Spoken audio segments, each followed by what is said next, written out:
This track was downloaded from FusionBD.com.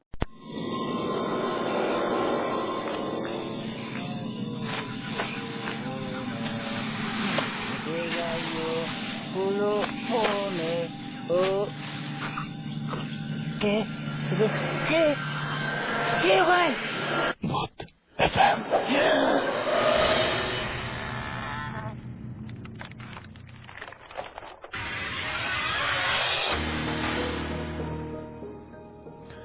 Right, শুনছেন সবসময় radio ফুর্তি, আর ঘড়িতে সময় 11:59 শুরু হয়ে গেল ভূত এফএম। আর আজকে যারা সকালবেলায় ঘুম থেকে উঠে দেখেছেন যে বৃষ্টি, এবং সারাটা দিন মোটামুটি বৃষ্টিতেই গেছে। সকালের দিকে বেশ বৃষ্টি হয়েছিল, আবার বিকালের পর থেকে ওয়েদারটা একটু ভালো, কিন্তু বৃষ্টির সেই সেই অবস্থা বা পরশটা এখনো থেকে গেছে প্রকৃতিতে, বোঝা গেছে যে বৃষ্টি হয়ে গেছে।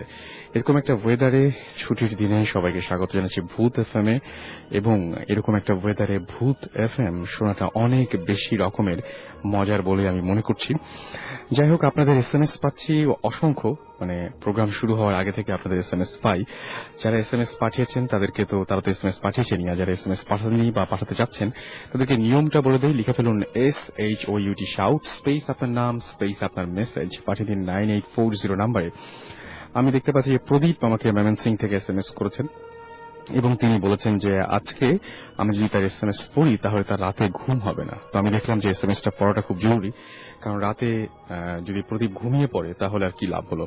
প্রদীপকে ভূত এফএম শুনতে হবে, আর ভূত এফএম শোনার জন্যই তাকে জেগে থাকতে হবে। সুতরাং আমি প্রদীপের এসএমএসটা পড়ে ফেলেছি, এবং আশা করছি প্রদীপ বাকি রাতটা না ঘুমিয়ে কাটাবেন। অবশ্য রাত 2টা পর্যন্ত না ঘুমালেই চলবে, বাকি রাতটা আপনি ইচ্ছা করলে ঘুমিয়ে ফেলতে পারেন।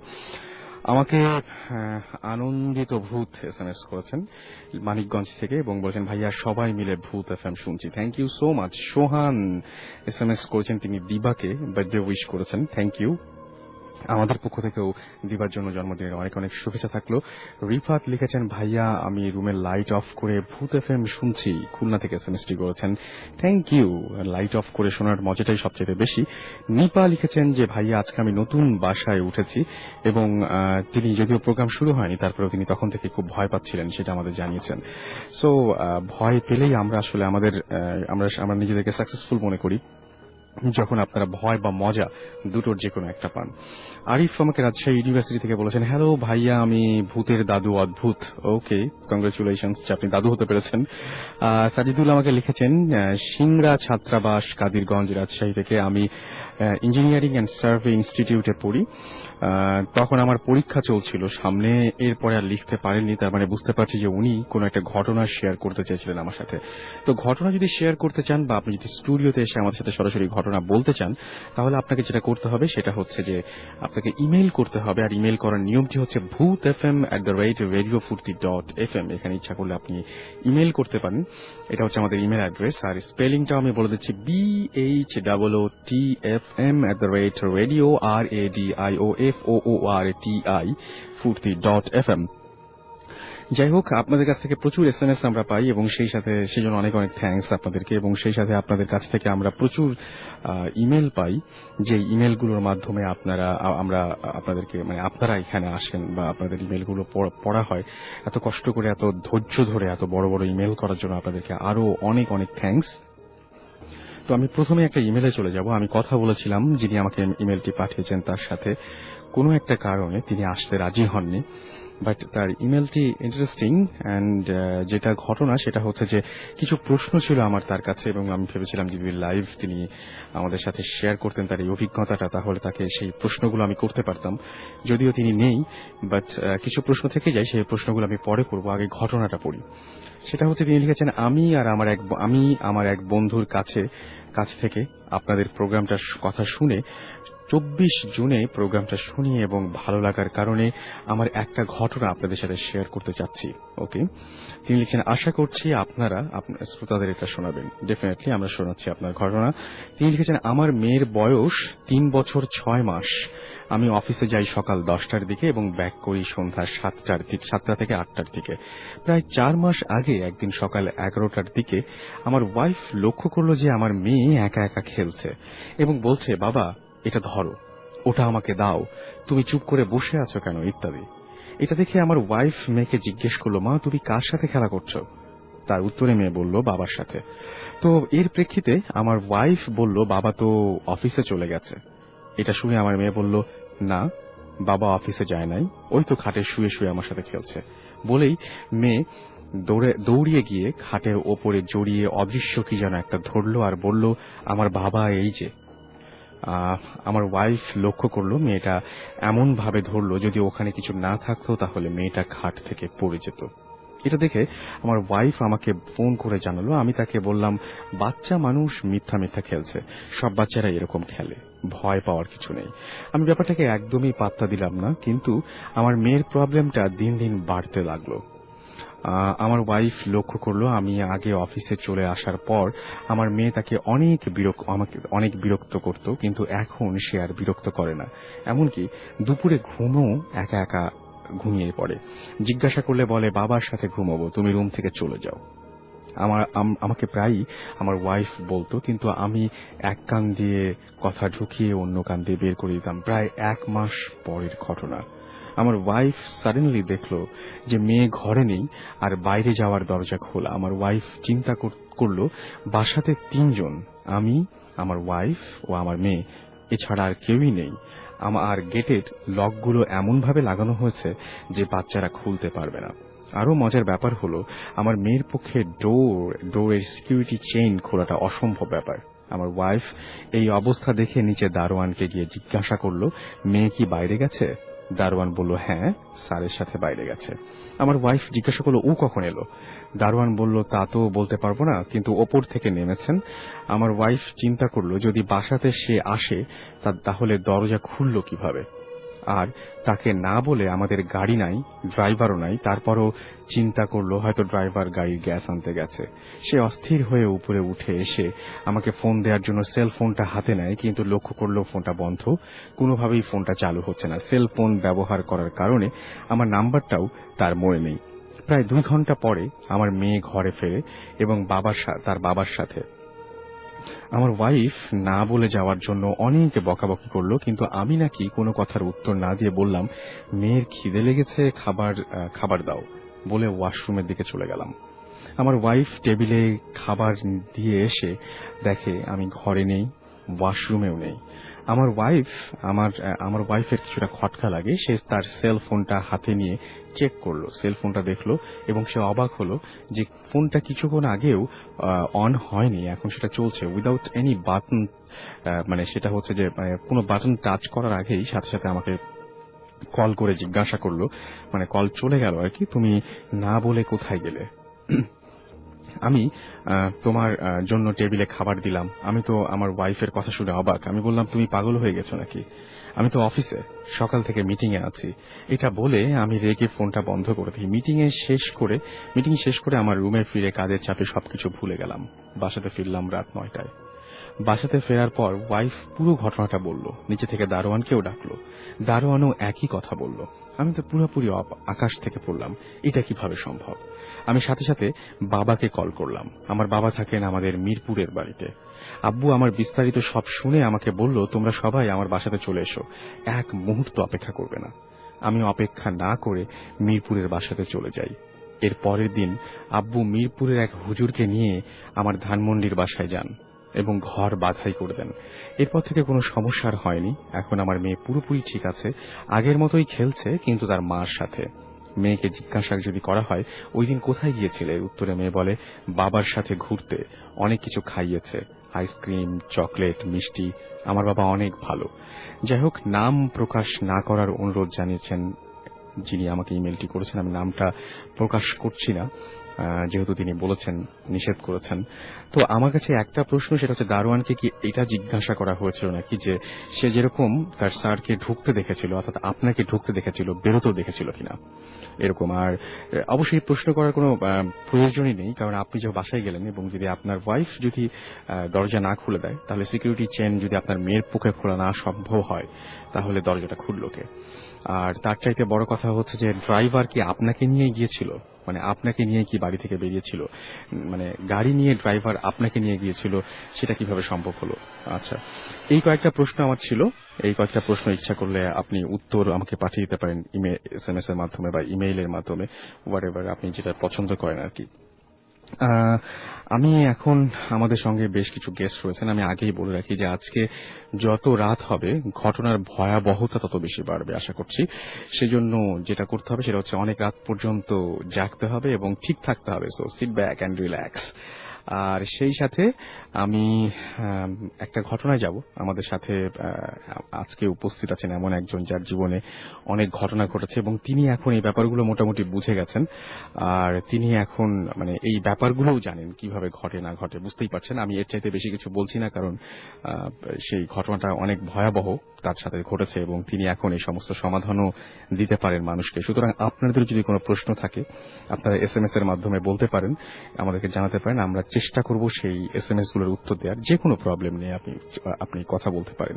আর সেই জন্য যেটা আপনাকে করতে হবে, শাউট লিখে স্পেস দিয়ে আপনার নাম লিখে স্পেস দিয়ে আপনার মেসেজ লিখে পাঠিয়ে দিতে হবে 9840 নাম্বারে। যেহেতু এসএমএস এর মধ্যে খুবই খুবই খুবই অল্প জায়গা, সুতরাং আপনি জাস্ট প্রবলেমটা বলবেন, আমরা চেষ্টা করব সেই প্রবলেমটার উত্তর দেওয়ার। আর সেই সাথে আমি জানিয়ে দিই যে আমাদেরকে এসএমএস করেছেন এবিএস, আমাকে এসএমএস করেছেন Anik from Lalbagh, Suman Rajshahi university, Tanisha SMS করেছেন আমাকে।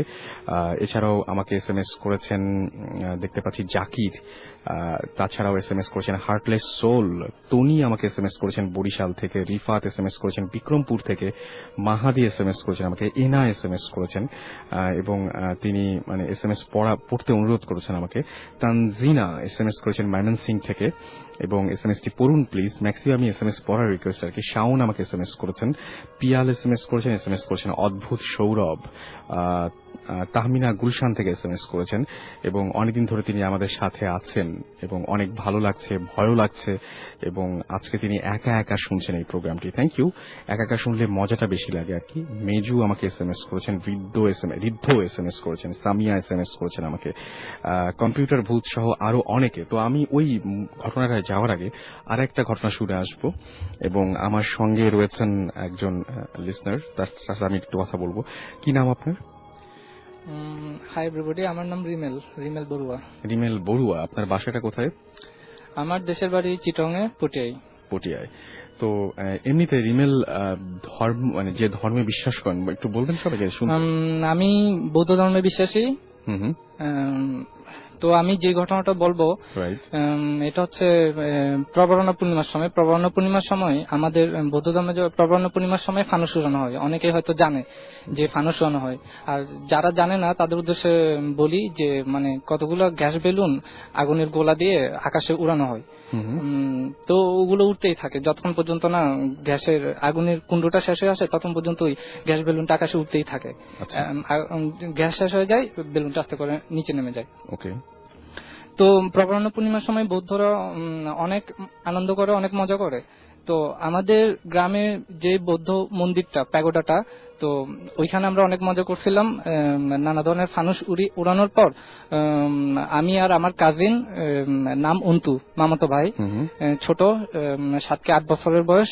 সে গ্রামের সঙ্গে তার সম্পর্ক হচ্ছে কি, আমাদের গ্রামে তার পিসির বাড়ি, তার মামার বাড়ি, তার মাসির বাড়ি সব আমাদের গ্রামে। তো সে প্রথমবারের মতো প্রবরণা পূর্ণিমা উদযাপন করতে আসছে আমাদের গ্রামে। তো আমি তাকে বললাম যে পাশের গ্রামে ফানুস উড়ানো হবে নানা ধরনের, যেমন হাতির আকৃতি, এরোপ্লেনের আকৃতি, ময়ূরের আকৃতি। তো এই ধরনের ফানুস আমরা কখনো দেখি নাই। তো আমরা খুব এক্সাইটেড ছিলাম। তো আমি ওকে বললাম যে চল আমরা যাই, সেও রাজি। ছোট ছিল, আমার বয়স তখন হয়তো 14-15 বছর ছিল। 2001 সালের ঘটনা। তো আমি ওকে নিয়ে গেলাম, যাচ্ছি। যাওয়ার সময় 2 গ্রামের মাঝখানে একটা বটগাছ পড়ে, চিতা পড়ে। এখন আমরা গেলাম, গিয়ে দেখলাম যে হ্যাঁ সত্যি সত্যি এখানে নানা ধরনের ফানুস উড়ানো হচ্ছে। তো ওকে বললাম যে ফানুস উড়ানো শেষে, দেখা শেষে বললাম যে পাশে একটা বটগাছ আছে, ওইটার নাম শীতল বটগাছ বলে। এখন ওই বটগাছের কাহিনী হচ্ছে ওইখানে একটা নাগরাজের মূর্তি আছে। চাইনিজদের জন্য এটা ড্রাগন কিং, কিন্তু আমাদের কাছে এশিয়া উপমহাদেশে, আমরা ওইটা ভারতীয় উপমহাদেশে ওইটা নাগরাজের মূর্তি বলে। ওইটা জাস্ট পূজা করেন, ওইটা জাস্ট একটা মানে কি দেখতে ভাল লাগে, এই জন্য ওইটা বানানো হয়েছে। তো ওকে নিয়ে ওইটা দেখতে গেলাম, দেখেও খুব ভয় পাইলো, আর মজাও পাইলো। তো এখন আমরা ধরেন 10:30টার দিকে আমরা চিন্তা করলাম যে আমরা ব্যাক করি। মেলা টেলা সব শেষ হয়ে গেছে, এখন থেকে কোনো লাভ নেই, আমরা আমাদের গ্রামে ব্যাক করি।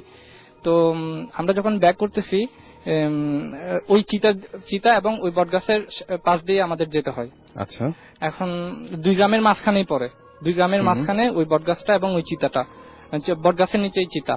তো আমি আসার সময় ওকে ভয়ও দেখাইলাম যে এই দেখ সাপ যাইতেছে, সে ভয়ে লাফ দিয়ে আমার জড়ায় ধরে, সে ভয় পেয়ে, ওকে মজা করতেছিলাম, আমাদের হাসির চোটে রাতে ভূতও পালাবে এমন অবস্থা। চিতা দিয়ে আসতেছি, আমরা হাসতেছি লাফাই লাফাই, মানে আশেপাশে কেউ নাই, জনবিরল একটা এরিয়া, গ্রামের সীমান্তের পথে, আর আমরা চেঁচাই চেঁচাই হাসতেছি, মজা করতেছি, জাস্ট ফান। এখন তখন সরকারের প্রজেক্ট ছিল যে রাস্তার পাশে ওরা ঝাউ গাছ লাগাই দিছিল।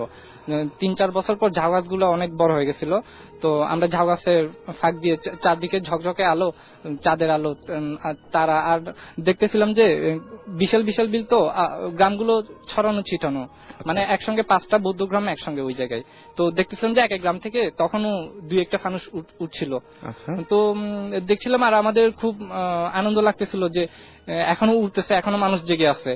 তো ঝাউ দিয়ে যাওয়ার সময় এখন আমাদের গ্রাম দিয়ে দেখতেছিলাম যে আমাদের গ্রাম থেকেও কি এখনো কেউ ফানুস উড়াচ্ছিল কিনা। তো দেখি যে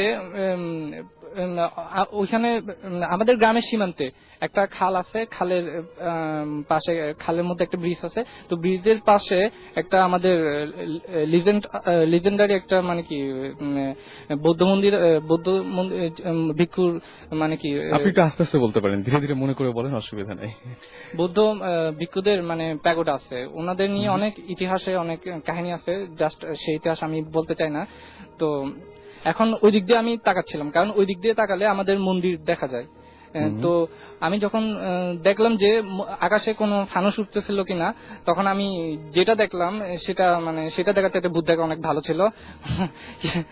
আমি যেটা দেখলাম পুরা শক, যে আকাশের দিকে তাকাই দেখলাম যে একটা বিশাল একটা প্রায় কোয়ার্টার মাইল জুড়ে বিস্তৃত একটা মানে কি একটা শেপ, যে আমি জিওমেট্রিক্যাল কোয়ার্টার মাইল জুড়ে, সোজা ব্যাপার না, প্রায় বিশাল একটা এরিয়া জুড়ে একটা জিওমেট্রিক্যাল শেপ, স্কয়ার শেপ, এবং জিনিসটা মানে কি প্রত্যেকটা পার্ট, প্রত্যেকটা ভিতরের প্রত্যেকটা পার্ট আবার রেক্ট্যাঙ্গেল, ট্রায়াঙ্গেল এবং স্কয়ার, নানা ধরনের ভাগ করা আছে। প্রত্যেকটা জিনিসটা হচ্ছে কি, একটা ব্লক হলো ধরেন সবুজ, একটা ব্লক থেকে লাল, একটা ব্লক সবুজ, একটা ব্লক লাল, এবং কতগুলো আপনি হয়তো খেয়াল করবেন, একটা স্কয়ার কিংবা একটা রেক্ট্যাঙ্গেলকে যখন আপনি প্যাচ চিরে দেন তখন ওইটা কিন্তু একটা ট্রায়াঙ্গেলের রূপ নেয়। তো ট্রায়াঙ্গেল গুলো মিলে সবগুলো মানে প্রত্যেকটা একটা রেক্ট্যাঙ্গেল শেপ, জিনিসটা পুরোটা একটা rectangle shape, green and red. Okay, ওখানে গ্রিন এন্ড রেড, আর আপনি হয়তো জানবেন যে আলো, মৌলিক আলো কিন্তু 3টা, গ্রিন, রেড এন্ড ব্লু। হয়তো ওখানে ব্লু কালারটাও ছিল, কিন্তু আকাশের জ্যোৎস্নার কারণে আকাশটাও নীল, তাই হয়তো ব্লু কালারটা আমি বুঝতে পারি নাই, কিন্তু আমি স্পষ্ট দেখতে পাচ্ছিলাম একটা গ্রিন একটা রেড, মানে জিনিসটা গ্রিন এবং রেড এর একটা কালারফুল একটা ডিসপ্লে হয়ে গেল সমান্তরাল, আর ওইটা ছিল একটু উত্তর দক্ষিণ কোণে হেলে পড়ছিল, যে কারণে জিনিসটা আমরা দূর থেকেই দেখতে পাচ্ছিলাম। আমরা কিন্তু গ্রামের সীমান্ত থেকে 2 গ্রামের মাঝখানে তখনও ঝাউ গাছের ফাঁক দিয়ে যাচ্ছি। তো এখন দেখে আমি আমার কাজিনকে বুঝতে দিলাম না যে আমি এই জিনিসটা দেখছি, আমি ভয় পাইছি, শকড হয়েছি, কিন্তু ওকে বুঝতে দিলাম না যে আমি জিনিসটা দেখছি। আচ্ছা, এখন কিন্তু দুর্ভাগ্যবশত সেও দেখে ফেলে। আচ্ছা, সে ছোট কিন্তু সেও দেখে ফেলে। সে বলে যে দাদা দেখেন ওইখানে মনে হয় কিছু একটা হইতেছে, ফানুস উড়াচ্ছে না, কিন্তু এখানে আপনারা দুজন তার মানে একই জিনিস দেখেন? হ্যাঁ, দুজনই একই জিনিস দেখি, এবং সে মানে কি বলে যে ওইখানে কিছু মনে হয় একটা হইতেছে। বলো ওইটা কিছু না, ওইখানে তারাবাজি আর রকেট বোম ফুটাইছে কেউ, এই জন্য ওইটা চারদিকে কালারফুল হয়ে গেছে। মানে ওকে আমি বুঝতেই দিতে চাচ্ছি না যে এতক্ষণ ওরে ভয় দেখাইছে এটা নিয়ে, কিন্তু আসল ভয়টা ওরে টের পাইতে দিই নাই যে এই জিনিসটা কি, কারণ পুরো মাথা গুলে যাবে, ছোট বাচ্চা ছেলে, আমার তাকে তো এই অবস্থায় ফেলতে পারে না। তো আমরা যখন যত ধীরে ধীরে যাচ্ছিলাম ততই ওইটা বিশাল আকৃতি, মানে আমি তত ওটা বিশাল আকৃতি আমার কাছে স্পষ্ট হয়ে উঠতেছিল। মানে আপনি যদি ধরেন, আপনাকে আগে বলছি যে টাইলস দেওয়া ফ্লোরের প্রত্যেকটা টাইলস যেমন আপনি বুঝতে পারেন প্রত্যেকটা যে পার্ট আছে, তো ওই জিনিসের প্রত্যেকটা পার্ট আমার কাছে তখন আরো স্পষ্ট হয়ে যাচ্ছিল। তো এক সময় দেখলাম যে ওইটার চারপাশে জুড়ে আগুন, আর যখন আগুন জ্বালানো হয়, আগুন জ্বালানোর উপরের দিকে একটা কিন্তু মানে একটা মায়া, একটা মানে ধোঁয়ার মতো, ধোঁয়া না মানে একটা দৃষ্টি বিভ্রম সৃষ্টি হয়, কিন্তু মানে জিনিসটা দৃষ্টিটা সেটা হচ্ছে আপনারা বাসায় গেলেন কিভাবে? এখন আমি বলি, যত দেখলাম যে ওইটা থেকে মানে ওইটা একটা তাপের লক্ষণ, যে ওইখানে একটা তাপ যাচ্ছে, ওই জিনিসটা থেকে একটা তাপ চারদিকে বৃত্তাকার একটা তাপ ছড়াচ্ছে, এইটা বোঝা যাচ্ছিল। এখন আমি ওকে তো বলছি যে তারবাজি, সে বলতে কি সুন্দর কি সুন্দর, আমি মনে বলি খুব খারাপ খুব খারাপ। ওকে ফাইন, তারপরে কিভাবে গেলেন, বাসায় গেলেন কিভাবে? এখন যখন ধরেন 20 মিটার প্রায় ধরেন একদম প্রায় কাছে চলে আসছি, পোলের কাছে চলে আসছি, তখন একবার ভাবলাম যে এদিক দিয়ে যাওয়া যাবে না, কারণ আমি বুঝে ফেললাম যে এটা একটা ইউএফও টাইপের কিছু একটা হইতে পারে, unidentified flying object. Flying object. এবং এই জিনিসটা ওখান থেকে বাসায় গেলেন কিভাবে আমাকে এটা বলেন। হ্যাঁ, আমরা ওই দিক দিয়ে যখন যাচ্ছিলাম তখন ওই জিনিসটা ব্লিঙ্ক করলো, ওই জিনিসটা ব্লিঙ্ক করলো। কম্পিউটার যেমন রিফ্রেশ দিলে কম্পোনেন্ট গুলো একবার জন্য ব্লিঙ্ক করে, সেরকম ব্লিঙ্ক করলো। তো আমি ভাবলাম যে ওইটা আমাদের উপর অ্যাটাক করতে যাচ্ছে, বা ওদের কাছে কোন ধরনের মারণাস্ত্র থাকলে অ্যাটাক করতে যাচ্ছে। তো আমি আমার ভাইকে নিয়ে শক্ত হাতে ধরে ফেললাম, কোনো কিছু হলে হয় আমি মরবো, আমাকে বাঁচতে হবে অবশ্যই, কারণ আমি মরলে সেও মরবে, দুজনেই মরবে। আপনারা দৌড় দিয়ে তারপরে বাসায় গেলেন? না, দৌড় দিলাম না, এবং যত কাছে গেলাম হঠাৎ তত করে পুরো ভ্যানিশ হয়ে গেল, টোটালি ভ্যানিশ হয়ে গেল। এবং ওই জায়গায় যেখানে আলোর খেলা চলছিল, নানা ধরনের আলোর জিওমেট্রিক্যাল শেপ ছিল, ওই শেপটা পুরো ভ্যানিশ হয়ে ওই জায়গায় শুধু দেখলাম যে একটা ধোঁয়া, এবং ওই ধোঁয়াটা মুভ করতেছিল চাঁদের দিকে। মানে কোনো কিছু একটা, আপনি যদি কোনো ধোঁয়ার মধ্যে দিয়ে দৌড়ে যান, ধোঁয়াটা আপনি যেদিকে যাচ্ছেন সেদিকে যাবে না, এই ধোঁয়াটা চাঁদের দিকে মুভ করতেছে। ওকে, সো আপনি এমনিতে যেহেতু আমি বলবো যে মানে তারপরে তার কোনো সমস্যা হয়নি, বাসায় ঠিক মতো পৌঁছে গেছিলেন, রাইট? হ্যাঁ, আর একটা জিনিস বলি ভাইয়া, পরে আমি এই জিনিসটা ক্যালকুলেশন করছিলাম যে ধরেন এটা একটা এসকর্ট একটা স্পেসশিপ, ধরেন এটা ওদের এসকর্ট স্পেসশিপ। ওকে, আমরা সেই মানে ক্যালকুলেশনে যাচ্ছি না, আমরা শুধু বলি যে আপনাদের যে ধর্মের আপনি অবলম্বী, আপনি একটু আগে আমাকে বলছিলেন যে আপনাদের এখানেও এরকম ঝামেলা হয়, বা আপনাদের অনেক মানে যারা জানেন না তাদের জন্য বলছি যে আপনারা কি মনে করেন যে আসলে এরকম প্যারানরমাল কোন জিনিসপত্র বা এই সমস্ত কিছু আছে, আপনারা কি বিশ্বাস করেন এটা? ধর্ম অনুসারে প্যারানরমাল জিনিস অবশ্যই আছে, ভূত প্রেত যক্ষ দানব। আচ্ছা, যক্ষটা কি? যক্ষটা হচ্ছে এরা মানে কি সম্পত্তির প্রতি এদের শরীর হয় বিশাল আকৃতির, সারা শরীরে অনেক ঘা পুষ থাকে, তো এদের চোখ টোক নষ্ট টষ্ট থাকে, আর এরা মানুষের সম্পত্তির উপর এদের অনেক বেশি নজর, মানুষের সম্পত্তি, মানুষের জায়গা জমি, এইখানে ওরা বসবাস করতে পছন্দ করে অনেক। অলরাইট, আমরা এতক্ষণ রিমেলের ঘটনা শুনলাম, আমরা জানি না যে উনি কি দেখেছিলেন আসলে অ্যাকচুয়ালি কি ছিল সেটা, বাট এমন একটা জিনিস দেখেছিলেন যেটা খুবই আজব। আমি তাকে জিজ্ঞেস করেছিলাম বারবার যে আপনি যেটা দেখেছিলেন এবং একটা বিশেষ দিনে দেখেছিলেন বলে আমি আগ্রহী হয়েছিলাম, এবং আমি বলেছিলাম যে যেটা দেখেছিলেন সেটা সেই ফানুসি কিনা। তো উনি আমাকে এসে যেটা প্রথমে বলেছেন সেটা হচ্ছে যে কোয়ার্টার মাইল জুড়ে একটা ফানুস থাকতে পারে, এটা ইম্পসিবল। তো আমি জানি না যে আসলে সেটা কি ছিল, এবং আমি এর মাঝখানে বেশ কিছু SMS পেয়েছি। আমাকে দেখতে পাচ্ছি যে রুহিন গুলশান 2 থেকে লিখেছেন, ভাইয়া আমি আম্মুর সাথে ভূত FM শুনছি, বাট এবং তিনি বলছেন যেটা সেটা হচ্ছে যে আচ্ছা আম্মুর সাথে শুনলেন, থ্যাংক ইউ সো মাচ। দীপন বলছেন যে আচ্ছা দীপন SMS করেছেন, রানা SMS করেছেন খিলক্ষেত থেকে, এছাড়াও আমাকে সিহান SMS করেছেন চিটাগং থেকে, মেঘলা SMS করেছেন আমাকে বেইলি রোড থেকে, আমাকে SMS করেছেন এছাড়াও দেখতে পাচ্ছি আনিশ ঢাকা ইউনিভার্সিটি থেকে, এবং আমাকে SMS করেছেন দেখতে পাচ্ছি কঙ্কা, রাইট। সো আমি এক এক সবার SMS পড়বো ইনশাল্লাহ। আপাতত আমরা আবার ঘটনায় যাই, আমাদের সঙ্গে আরো একজন উপস্থিত আছেন, আমি শুরুতে আপনার পরিচয়টা একটু জানতে চাবো। আসসালামু আলাইকুম লিসনার, আমি নুসরাত জাহান রুমা, নারায়ণগঞ্জ থেকে এসেছি। ওকে, থ্যাংক ইউ। অনেক দূর থেকে আপনি এসেছেন, এই জন্য আপনাকে প্রথমে অনেক অনেক ধন্যবাদ জানাচ্ছি। এবং আপনার জীবনে আমি যেটা বলছিলাম এতক্ষণ ধরে, সেটা হচ্ছে অনেক অনেক ঘটনা রয়েছে, সেই ঘটনাগুলো আসলে বলে শেষ করা যায় না, এমন অসংখ্য ঘটনা। তো আমরা শুরু করছি একদম কি শুরু থেকে শুরু করব নাকি কোনটা থেকে শুরু করি?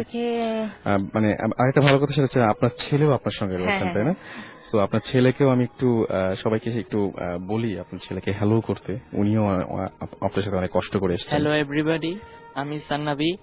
যারা শুনছেন অনেক ভালো লাগছে, আপনারা শুনছেন আসাদ ভাইয়া, সাবরি, নিপাপু, নারিয়াপু সবাই শুনছেন, ভালো লাগছে। আপনারা শুনতে থাকুন আমাদের ঘটনা। ওকে, সো আমরা এখন ঘটনায় যাব। আমি এত তো লম্বাই কাহিনী বলা যাবে না, কাহিনী ঠিক না, অভিজ্ঞতা আর কি। তা আমি যতটুকু পারি সংক্ষিপ্ত ভাবে বলার চেষ্টা করবো আর কোনো সমস্যা নেই। যাক, আমি একজনকে উপকার করতে যেয়ে আমি নিজে খুব সমস্যায় পড়ে যাই। তখন সেই সমস্যাটা দূর করার জন্য আমাকে সমস্যাটা ছিল আমাদের পাশে এক ভাবি যিনি হুজুর দিয়ে কাজ করতো। তখন উনি আমাদের বাসায় ল্যান্ড ফোন ইউজ করতেন। আচ্ছা, তখন ওনাকে আমি খুব সহযোগিতা করছিলাম, যেহেতু তার কিছু পারিবারিক প্রবলেম ছিল। উনি বলছেন ভাবি আমাকে সহযোগিতা করেন, আমি খুব সমস্যার মধ্যে আছি। তখন আমি বলছি ঠিক আছে। তখন উনি আমাদের ল্যান্ড ফোন ইউজ করতেন এবং একজন কবিরের সাথে কথা বলতেন। আচ্ছা, আমি প্রায় দেখতাম বেশ 1 ঘন্টা 1.5 ঘন্টা উনি সেই মহিলা কবিরের সাথে কথা বলতেন। আমি একদিন মানে জাস্ট ফান করে একদিন সেই মহিলার সাথে কথা বলি। আচ্ছা, কথা বলার পর দেখলাম যে তার ভয়েসটা বেশ সুন্দর, কথা খুব বেশ ভালো, সুন্দর গোছানো কথা। তখন তাকে আমি মানে ঠিক ফান করে বললাম যে দেখুন তো আমার কি প্রবলেম। তখন উনি বললেন যে ঠিক আছে, আপনি পরের শনিবার আমাকে ফোন করবেন। তখন এই কথা বলার পর আমি পরের শনিবার সে ভাবিকে সহ ফোন করলাম। উনি আমাকে বললেন যে আপনার তো এই সমস্যা। তখন আমি দেখলাম যে ওনার কথাগুলো কিছুটা মিলে যাচ্ছে, আমার বেশ কিছু মিলে যাচ্ছে। তখন আমি কিছুটা বিশ্বাস করলাম। যাই হোক, পরবর্তীতে সেই কবিরাজ কিন্তু ভাবির কোনো মানে সমস্যা সমাধান করতে পারেন নাই। পরবর্তী দেখা যাচ্ছে যে ভাবির হাজবেন্ড একটা সেকেন্ড ম্যারেজ মানে করে ফেলে। পরবর্তী আমি সেটা নিয়ে খুব রাগ হয়েছিলাম ভাইয়ের সাথে, এবং তারা ছিল আমাদের সাথে ভাড়াটিয়া। আমি বললাম যে ভাই, আপনি এখন মানে বাসা ছেড়ে দেন, আপনি যেহেতু এরকম একটা কাজ করেছেন, এটা মানে ঠিক হয়নি আপনার কাজটা, যেহেতু আপনার 2টো বাচ্চা আছে। তখন এটাই তার সাথে আমার বেশ মানে দ্বন্দ্ব হয়ে গেছিল। আচ্ছা, তারপর ওনারা যখন চলে যাওয়ার পর আমি কিছুদিন পর বাসায় দেখতে পাই আমার বাসায় শুধু ব্ল্যাক শেপ দেখা যাচ্ছে, ফিগার, কালো কিছু লোকজন আমার বাসায় ঘোরাঘুরি করছে। প্রথমে ব্যাপারটা আমি বুঝতে পারিনি। পরে আমি খেয়াল করলাম যে ওনারা জিন দিয়ে যে কাজ করাচ্ছিল, জিনের কথা বলতো, এই জিনগুলি আমাদের বাসায় ঘোরাঘুরি করছে। তারপরে আমি খুব ভয় পেয়ে যাই জিনিসটা, যে এগুলি কেন আমাদের বাসায়, বা যেগুলো দেখছিলেন কেমন ছিল সেগুলো ছিল অনেকটা মানুষের মতো। আমার ফিগারটা মনে হতো লম্বা, বেশ ওরা আমি দেখছি 3 থেকে 4 জন ছিল, ছোট ছিল, মিডিয়াম সাইজ ছিল, বড় ছিল, চিকন লম্বা ধরনের।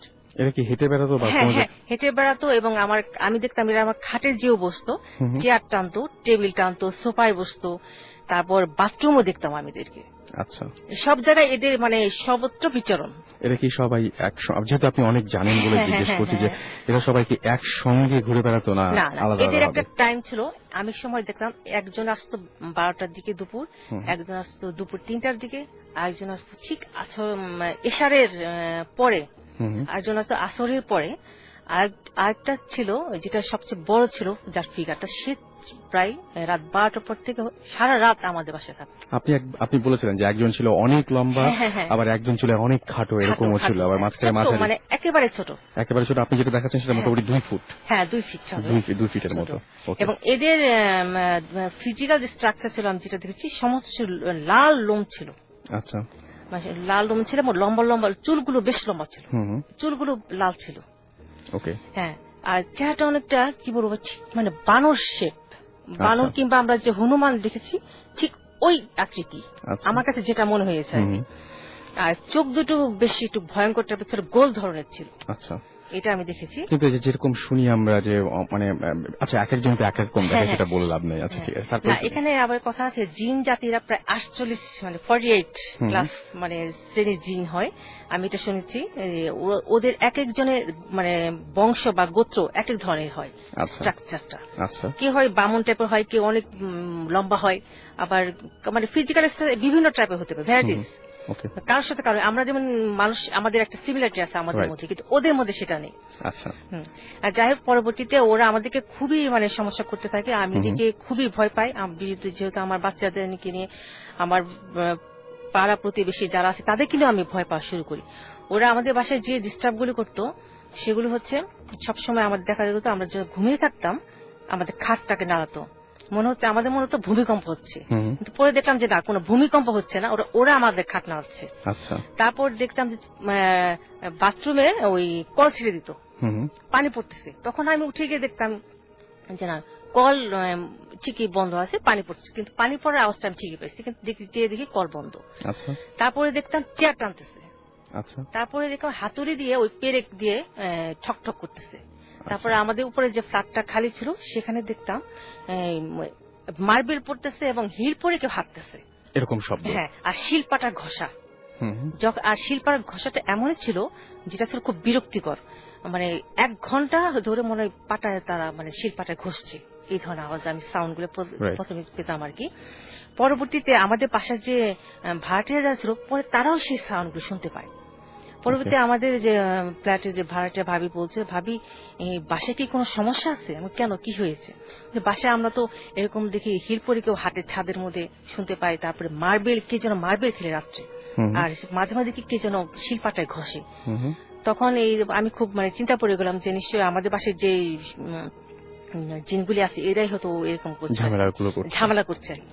পরে আমি যেমন হুজুর ধরলাম আর কি, হুজুরার ট্রিটমেন্ট গুলো, কিন্তু আমি অনেক হুজুর ধরেছিলাম, ওরা প্রায় জিনটা ছিল মোট 4 জন, ওরা ছিল 4 জন জিন, 4 জন পরি, 2 জন জিন, মোট 6 জন ছিল। এবং আমি ওই জিন পরিদের আমি দেখেছি, কিন্তু পুরুষ জিন ছিল 2 জন ছিল, ওদেরকে আমি দেখি নাই। আমি পরিদেরই দেখেছি, ওদের আবার নামও ছিল 1 জনের, হুজুরা আমাকে বলেছিল ওদের এই ধরনের নাম আর কি। হ্যাঁ হ্যাঁ, আপনাকে নাম শুনতে চান? থাক, নাম না বলাই ভালো। তবে যে পরীটা সবচেয়ে বেশি দুষ্ট ছিল আমি তার নামটা বলি, তার নাম ছিল বানেসা। হ্যাঁ, আচ্ছা, সবগুলি নাম বলি কারণ ওরা আমাকে এতটাই মানে ডিস্টার্ব করছে, ওদের প্রতি আমার কিন্তু প্রচন্ড একটা আক্রোশ হয়ে গেছে এখন। একটা নাম ছিল বানেসা, একটা নাম ছিল সকিনা, আর একটা নাম ছিল মহসেনা, আর একটা নাম ছিল জাইতুন। সবচেয়ে দুষ্ট প্রকৃতি ছিল বানেসা আর জাইতুন, এই 2টা পরি। ওরা আমার বাচ্চাদের পর্যন্ত টর্চার করছে, বিশেষ করে আমার মেয়েকে। এই 2টা পরি। আপনার মেয়েকে আপনি বলছেন যে এখন সে বেশ উইক ছিল? হ্যাঁ হ্যাঁ, আমার মেয়েও কিন্তু দেখেছে, ওর রাত্রে যে পা ধরে টান দিত, ও বুঝতে পারতো যে আম্মু আমার পা ধরে রাত্রে কিছু টানে। তখন আমি প্রথমবার মনে করছি আমার মেয়ে ভুল বলছে, মানে আমি বলছি না এটা কিছু না, তুমি ভয় পেও না। পরে দেখি বারবার সে একই কথা বলে, পরে আমি বুঝলাম নিশ্চয়ই কোনো একটা ঘটনা আছে। তো আমার মেয়ে দেখতে পেলো যে একদিন তাকে কেউ মানে আমার মতো রূপ ধরে তাকে মানে টানতেছে, আম্মু আমাকে টানতেছে। যাই হোক, পরবর্তীতে এই সমস্ত ঘটনাগুলো এতটাই মানে ক্রিটিক্যাল হয়ে যায়, তখন আমি আমার হাজবেন্ড মানে হুজুরদের কাছে খুবই করতেছি কিভাবে এই সমস্যাগুলো সমাধান করা যায়, কিভাবে এদেরকে বাসা থেকে তাড়ানো যায়। তখন এইভাবে করতে করতে কিন্তু কোন হুজুরাই, সব হুজুরা মানে মোটামুটি ব্যর্থ। আমি এবং একজন হুজুরের কাছে প্রায় 1 বছর প্রায় ট্রিটমেন্টে ছিলাম। 7 বছরে ঘটনা তো 2005-এ শুরু হয়, দীর্ঘ 7 বছরে কিন্তু আমাদের এই ঘটনা ঘটতে থাকে এবং আমরা কিন্তু হুজুরদের পেছনে দৌড়াচ্ছি। হুজুর কবিরাজ প্রায় 9 জন হুজুর পীর কবিরাজের কাছে আমরা কিন্তু দৌড়াচ্ছি ট্রিটমেন্ট। আমি তখন মানসিক ভাবে এতটাই মানে অসুস্থ হয়ে গেছি, যদিও আমাকে বাইরে থেকে বোঝা যায় নাই যে আমি আমার বাচ্চাদেরকে আমি কিভাবে বাঁচাবো। আমি কি তখন আমি নিজে চিন্তা করছিলাম না, আমি শুধু আমার বাচ্চাদের জন্য চিন্তা যে ওদের আমি কিভাবে বাঁচাবো। তারপরে দেখো শেষ পর্যন্ত যাই হোক, এখানে মাঝখানে অনেক ঘটনা ঘটলো। আমার বাচ্চারা তখন এতটা ভয় পেত যে এখনো পর্যন্ত আমরা মানে এক রূপে থাকি। কারণ আমার বাচ্চারা যখন যেটা ডিস্টার্ব করা শুরু করলো 2005 থেকে শুরু, তখন আমার বাচ্চা ছিল খুব ছোট। বাচ্চারা এখন পর্যন্ত যে ভয় পাচ্ছে, একমত ওরা আলাদা ঘরে থাকতে পারে না, আমাদের সাথে থাকে। এটা কিন্তু ওদের একটা খুব মানসিক প্রবলেম হয়ে গেছে। ওদেরকে যদি বলি তো আলাদা থাকতে চায় না, ভয় পায়। যাই হোক, পরবর্তীতে আমি হুজুরা পরে ট্রিটমেন্ট করার পর এদিকে যে মাঝখানে যে ঘটনাটা ঘটে, ওরা যেটা করছে আমাদের ঘরে একদিন লাইট জ্বেলে দিল। এটা ছিল 2007-এর ঘটনা, রোজার মাসের ঘটনা। এবং লাইটটা পরপর 3 বার জ্বালিয়েছে আমাদের ঘরে, এবং এটা আমার ছেলেও দেখেছে, আমি দেখেছি, আমার হাজবেন্ড দেখেছে। আমাদের হ্যাঁ, ডোর লক করা ছিল, ঘরে এসি চলতেছিল, সবকিছু লক করা ছিল, জানালা লক করা ছিল। সেটা স্বাভাবিক, এসি চললে সবকিছু লক করা থাকবে, সেটা স্বাভাবিক। তারপরে আমার ছেলে দেখলো, আমার হাজবেন্ডও দেখলো যে কেউ একজন লাইটটা জ্বেলে দিল। এটা দেখে কিন্তু এটা কিন্তু খুব ভয়ঙ্কর একটা ব্যাপার। কিন্তু আমি বুঝতে পারছিলাম কাজটা কে করেছে, কিন্তু আমি বুঝতে পারছিলাম না যে জিন জাতিরা কারেন্ট যেতে কোনো ধরতে পারে না, লাইট কিভাবে জ্বালালো। পরের দিন আমি বের করছি লাইটটা তারা কিভাবে জ্বালিয়েছে। আমার বাচ্চা তখন তো খুব ছোট ছিল, বিশেষ করে মেয়েটা, ও কারেন্টের সুইচটা ধরতে পারতো না। আমি তখন একটা বাঁশের কঞ্চিকে ব্ল্যাক টেপ দিয়ে মুড়িয়ে সেখানে রেখে দিতাম আমার বাচ্চা যাতে ওই ফ্যানের সুইচটা বা লাইটটা মানে অন করতে পারে। তখন দেখি ওটা দিয়ে ওরা অন করেছিল লাইটটা। পরে আমি ওটাকে ভেঙে ফেলি। আমার যে সন্দেহ ছিল এটা দিয়ে হয়তো ওরা কাজটা করছে। ভেঙে ফেলার পর আমার বাসায় কিন্তু তখন তারপরে কখনো লাইট জ্বালাতে পারেনি ওরা। আচ্ছা, এবং এই যে লাইট জ্বালানোর যে ঘটনাটা শুধু আপনি এক্সপেরিয়েন্স করেননি, আপনার সঙ্গে আপনার হাজবেন্ড, বাচ্চা সবাই একসাথে দেখেছে জিনিসটা? সবাই দেখেছিলাম আমরা। ওকে। তারপরে এরপর ঘটনা ছিল যে আমি যখন মাঝে মাঝে আমি তো, আর সবচেয়ে মজার কথা হলো, মজার কথা ঠিক না, বলা যায় যে দুঃখের কথা আর কি, আমি কখন ঘুমাতে পারতাম না। ওরা আমাকে কখনো ঘুমাতে দিত না। আচ্ছা। কখনোই আমি যখনই ঘুমাতাম তখনই আমাকে হয় ধাক্কা দিত, চুল ধরে টান দিত, না কাপড় ধরে টান দিত, এরকম ধরনের যন্ত্রণা করতো। তো তখন আমি কি করতাম, বসে থাকতাম আর ঘুমাতাম না। বিশেষ করে রাত 3টার পর, 2টার পরে আমি কখনোই ঘুমাতাম না। আর বসে বসে আমি আমার বাচ্চা বা হাজবেন্ডকে পাহারা দিতাম রীতিমতো। তারপর একদিন আমি মানে পানি খাওয়ার জন্য ঘর থেকে বের হয়েছি। ঘর থেকে বের আমি ডাইনিং স্পেসে গেছি, দেখি আমার পাশে আর একটা সামনে একটা বেডরুম, দেখি আমি ঠিক আমার মতো একজন আমি সেখানে দাঁড়িয়ে আছে। ওকে, এটা তো খুব ভয়ঙ্কর। হ্যাঁ, এটা দেখে আমি মানে সেখান থেকে একদম মানে মুভ করতে পারছি, আমি সেখানে দাঁড়িয়েছিলাম যেটা আমি কি দেখলাম। যাই হোক, এটা দেখার পর আমি তাতে করে পানি না খেয়ে আমি ঘরে চলে যাই। ওকে। তারপর কিছুদিন পর আমি ঠিক একই ঘটনা আবার দেখি। আবার আমি আমার নিজেকে দেখতে পাই, কিন্তু আমার এক সাইড আমি দেখতে পাচ্ছিলাম, কিন্তু আমি যে ফুল ফিগারটা না, যেমন এক সাইড ফেস দেখতে পাচ্ছিলাম না, কিন্তু আমি আমাকে আমার এক সাইড, আমার এক প্রোফাইল দেখতে পাচ্ছিলাম, সেটা দেখতে পাচ্ছিলাম। তখন আমি এটা দেখে আমি খুব ভয় পেয়ে যাই। পরে আমি আর পানি খাওয়ার জন্য বের হতাম না কখনো, তখন বোতলে ভরে আমি একেবারে ঘরে নিয়ে। হ্যাঁ, এরপরে যেটা ঘটনা হয় সেটা ছিল, সেটা একটু উইয়ার্ডই বটে। একদিন এক হুজুর আমাদের তখন যে শুরুতে আমাদের ট্রিটমেন্ট করতেন তার সাথে আমার একটু দ্বন্দ্ব হয়ে যায়। আমি হুজুরকে বলছি, না আপনি কি ধরনের ট্রিটমেন্ট করেন, এটা তো যাচ্ছে না, আপনি তো। উনি বলছেন, না আপনার জন্য আমরা অনেক কষ্ট করতেছি, আপনি তো বিশ্বাস করছেন না। তখন আমি বলছি, না আপনাদেরকে আমি বিশ্বাস করতে পারছি না, আর থাক, আপনার ট্রিটমেন্টের দরকার নেই, আমার ভাগ্যে যা আছে হবে। তখন হুজুরের সাথে এক কথায় প্রায় তার সাথে আমার কিছুটা মানে তর্ক বিতর্ক হয়ে যায়। রাতের বেলা, সেদিন রাতের বেলা ঠিক আমার মনে আছে রাত 12:15 বাজে, তখন সেদিন আমার হাজবেন্ড অন্য ঘরে শুয়েছিল, আমার ছেলে, আমি, আর পাশে বেটা আমার মেয়ে। শোয়ার সময় আমি বাথরুমের লাইট সবসময় জ্বালানো থাকে, আর ঘরটা বেশ কিন্তু মানে লাইট মানে আলো। আমি দেখলাম বাথরুমের ফাঁক দিয়ে একটা কি যেন একটা পায়ের মতো দেখা যাচ্ছে। আমি প্রথমবার খুব একটা খেয়াল করিনি, দ্বিতীয়বার যখন আমি ব্যাপারটা খেয়াল করি, দেখি একটা পা হাঁটু থেকে কাটা, পায়ের পাতাটা উপর দিকে, হাঁটুর কাটাটা নিচের দিকে, এবং পাটা ঠিক আমার পা। এবং এটা দেখে আমি মানে আমার মাথাটা ঘুরিয়ে যায়, পরে আমি মানে বিছানায় পড়ে যাই। খুবই স্বাভাবিক এটা মানে আমার কাছে এতটা ভয়ঙ্কর। কিরকম রাত হবে তাও তখন আমার মনে হয় 12:30 হবে, 12:30 মতো তখনকার ঘটনা। তারপর যখন আমার মানে একটু সেন্স আসে, তখন আমি ভাবছি আমি কি দেখলাম এটা। আমি পরবর্তীতে কিন্তু এটা কিন্তু আমাকে খুব মানসিক ভাবে খুব সমস্যা করছে, কারণ আমি যখন বাথরুমে যেতাম তখন মনে হয় আমি এটা আমার সাথে আছে, আমি যখন যেখানে যেতাম আমার কাছে মনে হতো এই কাটা পাটা আমি দেখতে পাচ্ছি। এই ধরনের একটা মানে সমস্যা হয়ে গেছে। পরে যাই হোক, আস্তে আস্তে সেটা কেটে যায়। তারপরে ওরা আমাদেরকে অনেক ডিস্টার্ব করতো, হুজুরা কিছুই করতে পারে। শেষ পর্যন্ত কুমিল্লার একজন হুজুর, উনি ভালো মানুষ, পরে উনি আমাকে ট্রিটমেন্ট করেন। যাই হোক, উনি পুরোটা সমস্যা না হলেও অর্ধেক সমস্যার সমাধান মোটামুটি করেছেন, ভালো লোক উনি। তারপরে যখন আমি দেখলাম যে না, আমাদের বাসায় বেশ সমস্যার সমাধান হয়ে গেছে, আমরা এখন ব্ল্যাক ফিগার বা সেই ধরনের সাউন্ড কিছু পাচ্ছি না, বা সেই ধরনের সবকিছু বেশ কমে গেছে। কিন্তু তারপরে আমি দেখতে পাচ্ছি আমার কিছু শারীরিক সমস্যা দেখা যাচ্ছে। কি সমস্যা সেটা রাত 12টা বাজলে আমি দেখতাম, যখন আমি বিছানায় শুতে যেতাম, আমার মনে হতো কতগুলো সাপ এবং বিচ্ছা বা কিছু বিষাক্ত কিছু যে কিচ আমার পা দিয়ে বেয়ে উপরে উঠতো। আচ্ছা। এবং প্রথমে হাঁটুর কাছে থামতো, আবার 2 হাত বেয়ে উপরে উঠতো। আমি ভেবে পাচ্ছিলাম না যে এটা কি, বা সেই জিনের আবার ব্যাক করলো কিনা, বা ওরা খুব অ্যাগ্রেসিভ কিনা আমাকে মানে ক্ষতি করার জন্য, আরো কি মানে জাদুমন্ত্র করার জন্য, কি জাদুমন্ত্র আমি কি করতেছে, আমি এটাই ভাবছিলাম যে ওরা নিশ্চয়ই আমাকে ব্যাক করছে।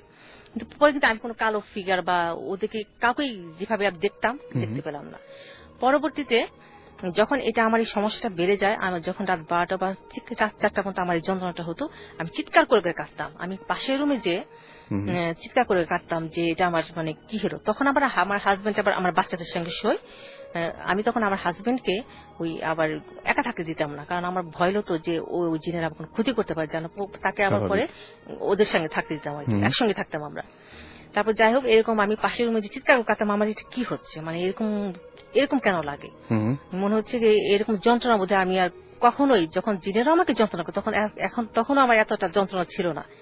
যাই হোক, পরবর্তীতে আমার মনে আছে এটা শেষের দিন ঘটনা, সেদিন ছিল শুক্রবার। এভাবে আমি আবার সেই সমস্যা, মনে হলো কতগুলো বিচ্ছু এবং সাপ আমাকে মানে কামড়ে ধরছে শক্তভাবে। আমি তখন মানে চিৎকার করে কাঁদতেছি, আর আমার একটা বাসায় একটা মাংস কাটা ছুরি ছিল, সেই ছুরিটা দিয়ে আমি তখন আমার কাপড় চোপড় আমি সব মানে করে ফেলছি, ছিল না আমার। আমি ছুরিটা দিয়ে পা থেকে মাথা মানুষ মেসেজ করতেছি, এবং আমার জায়গায় জায়গায় কিন্তু হাতটা কেটে গেছে, পা কেটে গেছে, কিন্তু তবুও আমি করতেছি, কারণ আমি যন্ত্রণা আমি সহ্য করতে পারছিলাম না। যাই হোক, এটা গেল শেষ। তারপরের দিনের ঘটনা, তখন যখন রাত, আর সবচেয়ে মজা হতো যখন আজান দিত, তখন আমার এই ব্যথা কিচ্ছু থাকতো না। আচ্ছা, আজান দেওয়ার সাথে সাথে আমার ব্যথা সব মানে শেষ। পরের দিন আমাদের বাসায় যে দারোয়ান ছিল, ও আমাকে একটা তাবিজ এনে, যে আপা আপনি তো অনেক তাবিজ করছেন, অনেক কিছু করছেন। ও তখন আবার সেই সময় আমি খুব রাগ হয়ে আমার সঙ্গে যা তাবিজ খবর ছিল আমি রাগে খুলে ফেলেছিলাম। এটা মানে খুলে ফেলেছিলাম যে আমি এখন এইসব বিশ্বাস করি না, কারণ আমার কোনো হুজুর কবিরাজ এইসবে আমার বিশ্বাস করতে পারবে না। হ্যাঁ, কেউ ভালো করতে পারবে না, আল্লাহর উপর ভরসা ছাড়া আমার আর কোনো উপায় নেই। যাই হোক, পরবর্তীতে যখন ও আমাকে তাবিজটা এনে দেয় যে আপা এটা একটু পরে দেখেন কেমন লাগে, তা আমি বলছি ঠিক আছে, ও পরে দেখা যাবে। আমি ভুলে গেছিলাম তাবিজটার কথা। আবার পরের দিন রাত্রে কিন্তু আমার আবার সেই অবস্থা, দিনটা ছিল শনিবার, ঠিক একেবারে আমি আবার সেই ছুরি নিয়ে আমার শরীর মেসেজ করতেছে, এবং সেদিন আমার জায়গাটা অনেকখানি পায়ের কাছে কেটে গেছে, রক্ত পড়তেছে ঘর দিয়ে। আমাকে যখন যদি দেখতো, হয়তো সবাই ভয় পেয়ে যেত যে কেমন একটা অবস্থা। পরে হঠাৎ করে আমার মনে পড়লো সেই তাবিজটার কথা, যে দারুণ যে আমাকে তাবিজটা দিয়েছিল। আমি রান্নাঘরে যেয়ে তাবিজটা নিয়ে পড়লাম। তাবিজটা পরে আমি এরকম আবার ছুরি দিয়ে মেসেজ করতেছিলাম, ব্যথা করতেছিল তখন। ঠিক 10-15 মিনিট পর দেখি আমার ব্যথা কমে গেছে। এরপর প্রায় 20-25 মিনিট পর দেখি ব্যথা আরেকটু কমে গেছে। আচ্ছা, 1 ঘন্টা পর দেখি ব্যথা অর্ধেক কমে গেছে। তারপরে 2-3 ঘন্টা পর দেখি ব্যথা প্রায় কমে গেছে। যখন রাত 4টা বাজে আমি দেখি আমার ব্যথা নেই। তখন ভাবলাম যে তাবিজটা কি আমাকে কাজ করলো। পরের দিন দেখি আমার কোনো ব্যথা নেই, পরের দিন রাতে দেখি আমার কোনো ব্যথা ছিল না। আচ্ছা, তখন আমি দারোয়ানকে বললাম তোমাকে এই তাবিজটা কে দিয়েছে, তাকে নিয়ে আসো। তখন উনি এসে বললো, উনি আসলো, বলে আপনি কোথা থেকে তাবিজটা, কিভাবে তাবিজটা দিলেন, আমার কি হয়েছে? বলে আপনি জানেন না আপনার কি হয়েছে? না তো। আমি হ্যাঁ, আমার জিনের সমস্যা আছে। হ্যাঁ, সেটা তো আছেই, জিন আপনাকে ডিস্টার্ব করে সেটা তো আমি জানি, কিন্তু আপনাকে যে কুফরি করছে সেটা আপনি জানেন না? না তো। আপনার শরীরে যন্ত্রণা হতো, এটা কুফরি করার জন্য আপনার শারীরিক এরকম সমস্যা হয়েছিল। তারপরে উনি আমাকে বলে দিল যে কারা আমাকে কুফরি করছে। দুজনের নাম বললো, যে দুজনের নাম ঠিক না, মানে ফিজিক্যাল স্ট্রাকচার বর্ণনা দিল যে এরকম দুজন লোক। তখন আমি চিনতে পেরেছিলাম যে দুজন কে।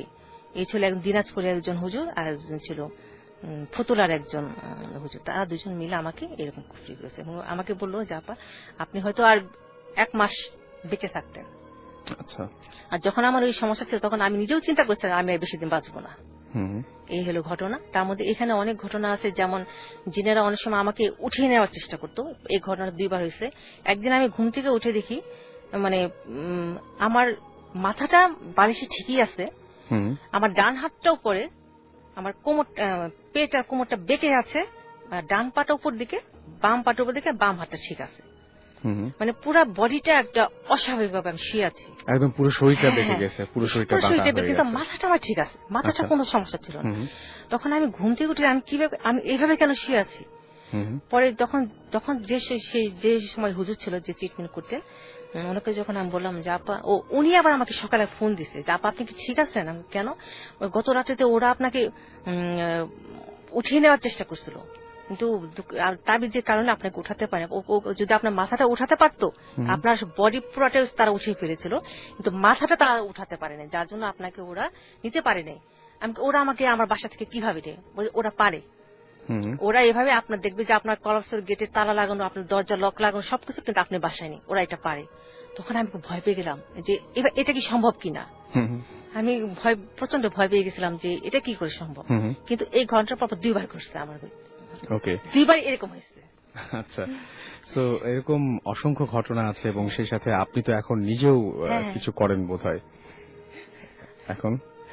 আমি আমার যে লাস্ট যে কবিরাজ ছিলেন আর কি, উনি আমার যখন ঘটনাগুলো দেখেন উনি খুব দুঃখ পান যে আপনাকে ওরা এতটাই মানে কষ্ট দিছে এবং এতটাই মানে জুলুম করছে যে আপনি এখন বেঁচে আছেন কিভাবে।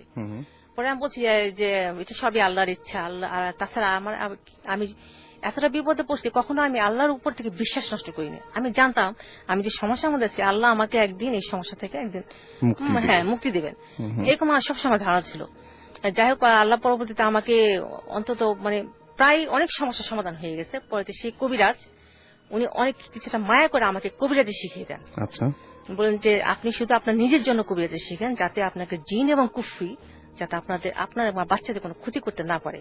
সুতরাং আপনি অনেক কিছু এখন জানেন এই বিষয়ে। মোটামুটি আমি কিছুটা জানি। তবে হ্যাঁ, লিসনারদের আমি আরেকটা কথা বলি যে আমি একটা সময় কখনো জিন ভূত কখনোই কিছু বিশ্বাস করতাম না, তাবিজ কবজ কখনোই বিশ্বাস করতাম না।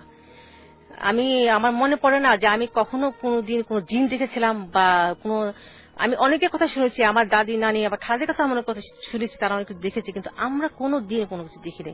আমি নিজে কখনোই বিশ্বাস করতাম না। যাই হোক, পরবর্তীতে আমি যখন নিজে দেখলাম আমি আশ্চর্য হয়ে গেছি যে না, জিন জাতি বলে পৃথিবীতে একটা জাতি আছে।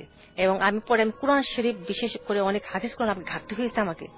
আমি যখন জিন জাতির সম্পর্কে কিছু জানি না, তখন আমি অনেক জিন জাতির সম্পর্কে মানে বই ঘাটা শুরু করলাম যে এদের সময় কি লেখা আছে। কোরআন শরীফের সূরা বাকারায় তখন জিন জাতির কথা লেখা আছে যে আল্লাহ বলছেন যে জিন এবং ইনসান আল্লাহর বান্দা, এবং জিন জাতিকে কিন্তু বিশ্বাস করতে হবে। যে জিনকে বিশ্বাস করবে না সে কিন্তু আল্লাহর বান্দা নয়। এটা কিন্তু আল্লাহ স্পষ্ট ভাবে বলে দিচ্ছেন কোরআন শরীফে, বিশেষ করে সূরা জিনেও কিন্তু অনেক কথা লেখা আছে।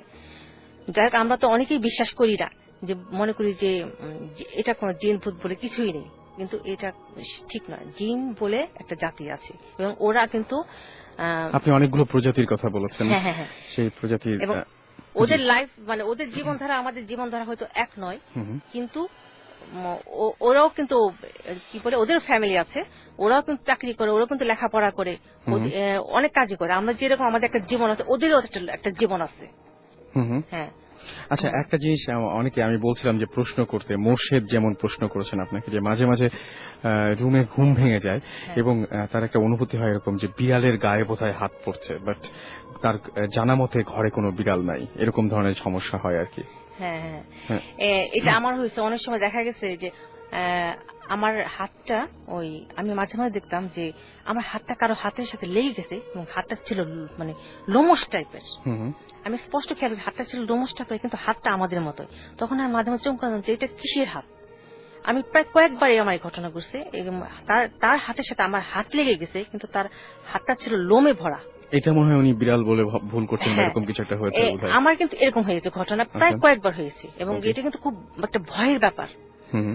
আমার মনে হয় ওনাদের কিছু সমস্যা আছে বোধহয়, কিন্তু এটা কতবার হয়েছিল এটা অবশ্য উনি লেখেননি, উনি পরের এসএমএস তাহলে লিখতে পারেন। এটা যদি একবার হয় তাহলে এটা আমরা ধরবো না। আচ্ছা, একবার হলে এটা মনের ভুল হতে পারে। একবার, দুইবার, তিনবার হলো, এটা যদি কন্টিনিউয়াসলি হতেই থাকে তাহলে সেটা সমস্যা। আচ্ছা, চকলেট ভূত আমাদের এসএমএস করেছেন, তারা আমাদের সাথে আছেন এখন পর্যন্ত, ফার্স্ট টাইম তারা আমাদেরকে শুনছেন। অভি আমাদেরকে আজিমপুর থেকে এসএমএস করেছেন, তার ছোট ভাই এবং বোনকে নিয়ে তিনি ভূত এফএম শুনছেন। এছাড়াও অনেকে এসএমএস করছেন। আমি ছোট্ট করে এসএমএস পাঠানোর নিয়মটা বলে দেই। লিখে ফেলুন SHOUT শাউট স্পেস আপনার নাম স্পেস আপনার মেসেজ আর পাঠিয়ে দিন 9840 নাম্বারে। এছাড়া আমাকে জান্নাতুন বরিশাল থেকে এসএমএস করেছেন এবং তিনি বলেছেন যে আমার একটা সমস্যা আছে, আমার মা মাঝে মাঝে আচ্ছা তার গা জ্বালা পোড়া করে। এখন গা জ্বালা পোড়া করে, এটা কোনো ফিজিক্যাল সমস্যা কিনা আমরা ঠিক জানি না, মানে আরো কিছু সিমটম জানতে পারলে হয়তো ভালো হতো। আপনি ইমেইল করতে পারেন কিন্তু যাদের সমস্যা আছে। আমাকে সুমিত এসএমএস করেছেন এবং আমাকে, আচ্ছা, তিনি বলছেন যে আমার কেন জানি না আমি কোনো ঘটনা বোঝার আগে মানে কোনো ঘটনা ঘটার আগে বুঝতে পারি। এটার কোনো সলিউশন আছে? মানে এটা কিন্তু মানুষের খুব বিব্রতকর একটা অবস্থার মধ্যে পড়ে। মানুষ যে আগে থেকে জেনে ফেলাটা কিন্তু খুব বিব্রতকর এটা একটা কিন্তু অবস্থা। আমারও হয়েছিল। আমি যখন আমার জিনিস সমস্যা ছিল তখন আমি প্রায় এরকম স্বপ্নে আগে আমি টের পেয়ে যেতাম যে আমার কোনো একটা ঘটনা হবে। ঠিক আমার মনে থাকতো যে 15 দিন আগে আমি স্বপ্নটা আমি দেখতাম, এবং ঠিক আমি দেখতাম 15 দিন পরে আমার স্বপ্নটা সত্যি হয়ে যাচ্ছে। তখন কিন্তু স্বপ্নটা আমি ভুলে যেতাম, বিশ্বাস করতাম না। ঠিক 15 দিন বা 1 মাস পর দেখতাম যে আমার ঘটনাটা ঠিক বাস্তব হয়ে যাচ্ছে। তখন আমি একটু ভয় পাওয়া শুরু করলাম যে আমি এরকম স্বপ্ন কেন দেখি। তারপর যাই হোক, এই স্বপ্ন আমার যে কুবের সাপে যখন মানে বললাম যে আমি খুব মানে দুঃস্বপ্ন দেখে আমি খুব ভয় পেতাম, চিৎকার করে উঠতাম। ওরাও খুব ভয় পেত, বলতো আম্মু কি হয়েছে তোমার, এরকম বলতো আর কি। ওর সময় দেখতো বোবাই, আমাকে সবচেয়ে বেশি বোবাই ধরতো এই সমস্যাগুলো। হ্যাঁ, কান্না, খুব কান্না। ওর সময় ওরা আমার মানে বাচ্চা, তারপরে ভয় পেতাম। তখন আমি ওই আমার যে কবিরাজ সাহেব ছিলেন, উনি বললেন যে তুমি ভয় পাও, ঠিক আছে তুমি তাবিজটা ব্যবহার করো, তুমি আর কোনো স্বপ্ন দেখবে না। সত্যি তাই, যখন আমি ওই তাবিজটা ব্যবহার করার পর এখন দেখা যায় আমি কোনো স্বপ্নই দেখি না। আচ্ছা, এখন আমি কোনো স্বপ্নই দেখি না। আচ্ছা, এই যে যেমন হচ্ছে ক্রিয়েটিভ সুমন লিখেছেন যে তিনি প্রায় ছাদে হাঁটার শব্দ পান, যেটা আপনিও বলছিলেন আর কি। এরকম ধরনের শব্দ অনেকের জীবনে এরকমও ঘটে যে শিলপাটা পেশার শব্দ এরকম পাচ্ছেন। তো এগুলো সাধারণত আপনারা কি মনে করেন যে কন্টিনিউয়াসলি কতদিন পর্যন্ত? এটা আমি আগে বলছি, আগে চেক করতে হবে, দেখতে হবে আসলে সাথে কেউ আছে কিনা। আচ্ছা, তার মানে আপনি আগে যত রকমের সম্ভাবনা আছে সেই সম্ভাবনাগুলো আগে চেক করে নিতে বলছেন। যেগুলো সম্ভাবনা সেগুলো চেক করার পর দেখা যায় না কিছু না, তখন ভাবতে হবে যে এটা একটু অস্বাভাবিক। তার মানে আপনি এটাও বলছেন, আমার কাছে এটা খুব ভালো লাগলো যে একদম যে এটাই হবে সেটা না। মানে প্রথমত মানুষের মনের ভুল থেকে এরকম ধরনের জিনিস হয়। তারপরে মনের ভুলটা তখন হয় না যখন দেখা যায় যে একই জিনিস অনেকজন এক্সপেরিয়েন্স করছেন বা কন্টিনিউয়াসলি ঘটতেই আছে দিনের পর দিন, তখন আপনারা বোঝেন যে না, তাহলে কোনো একটা ঝামেলা আছে।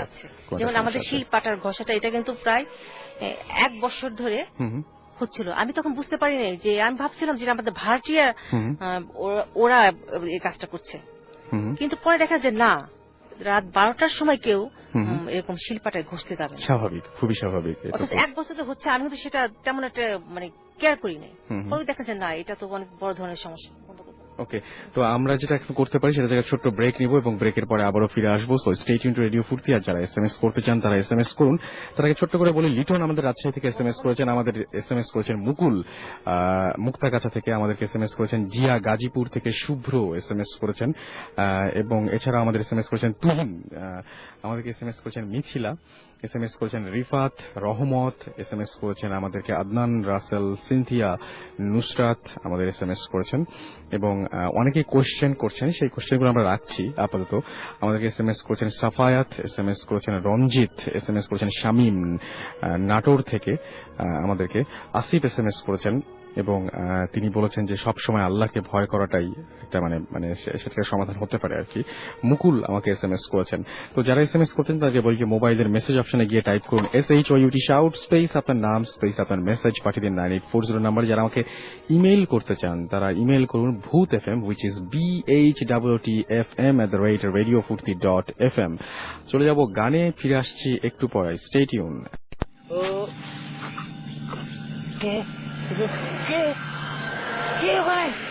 ভূত এফএম।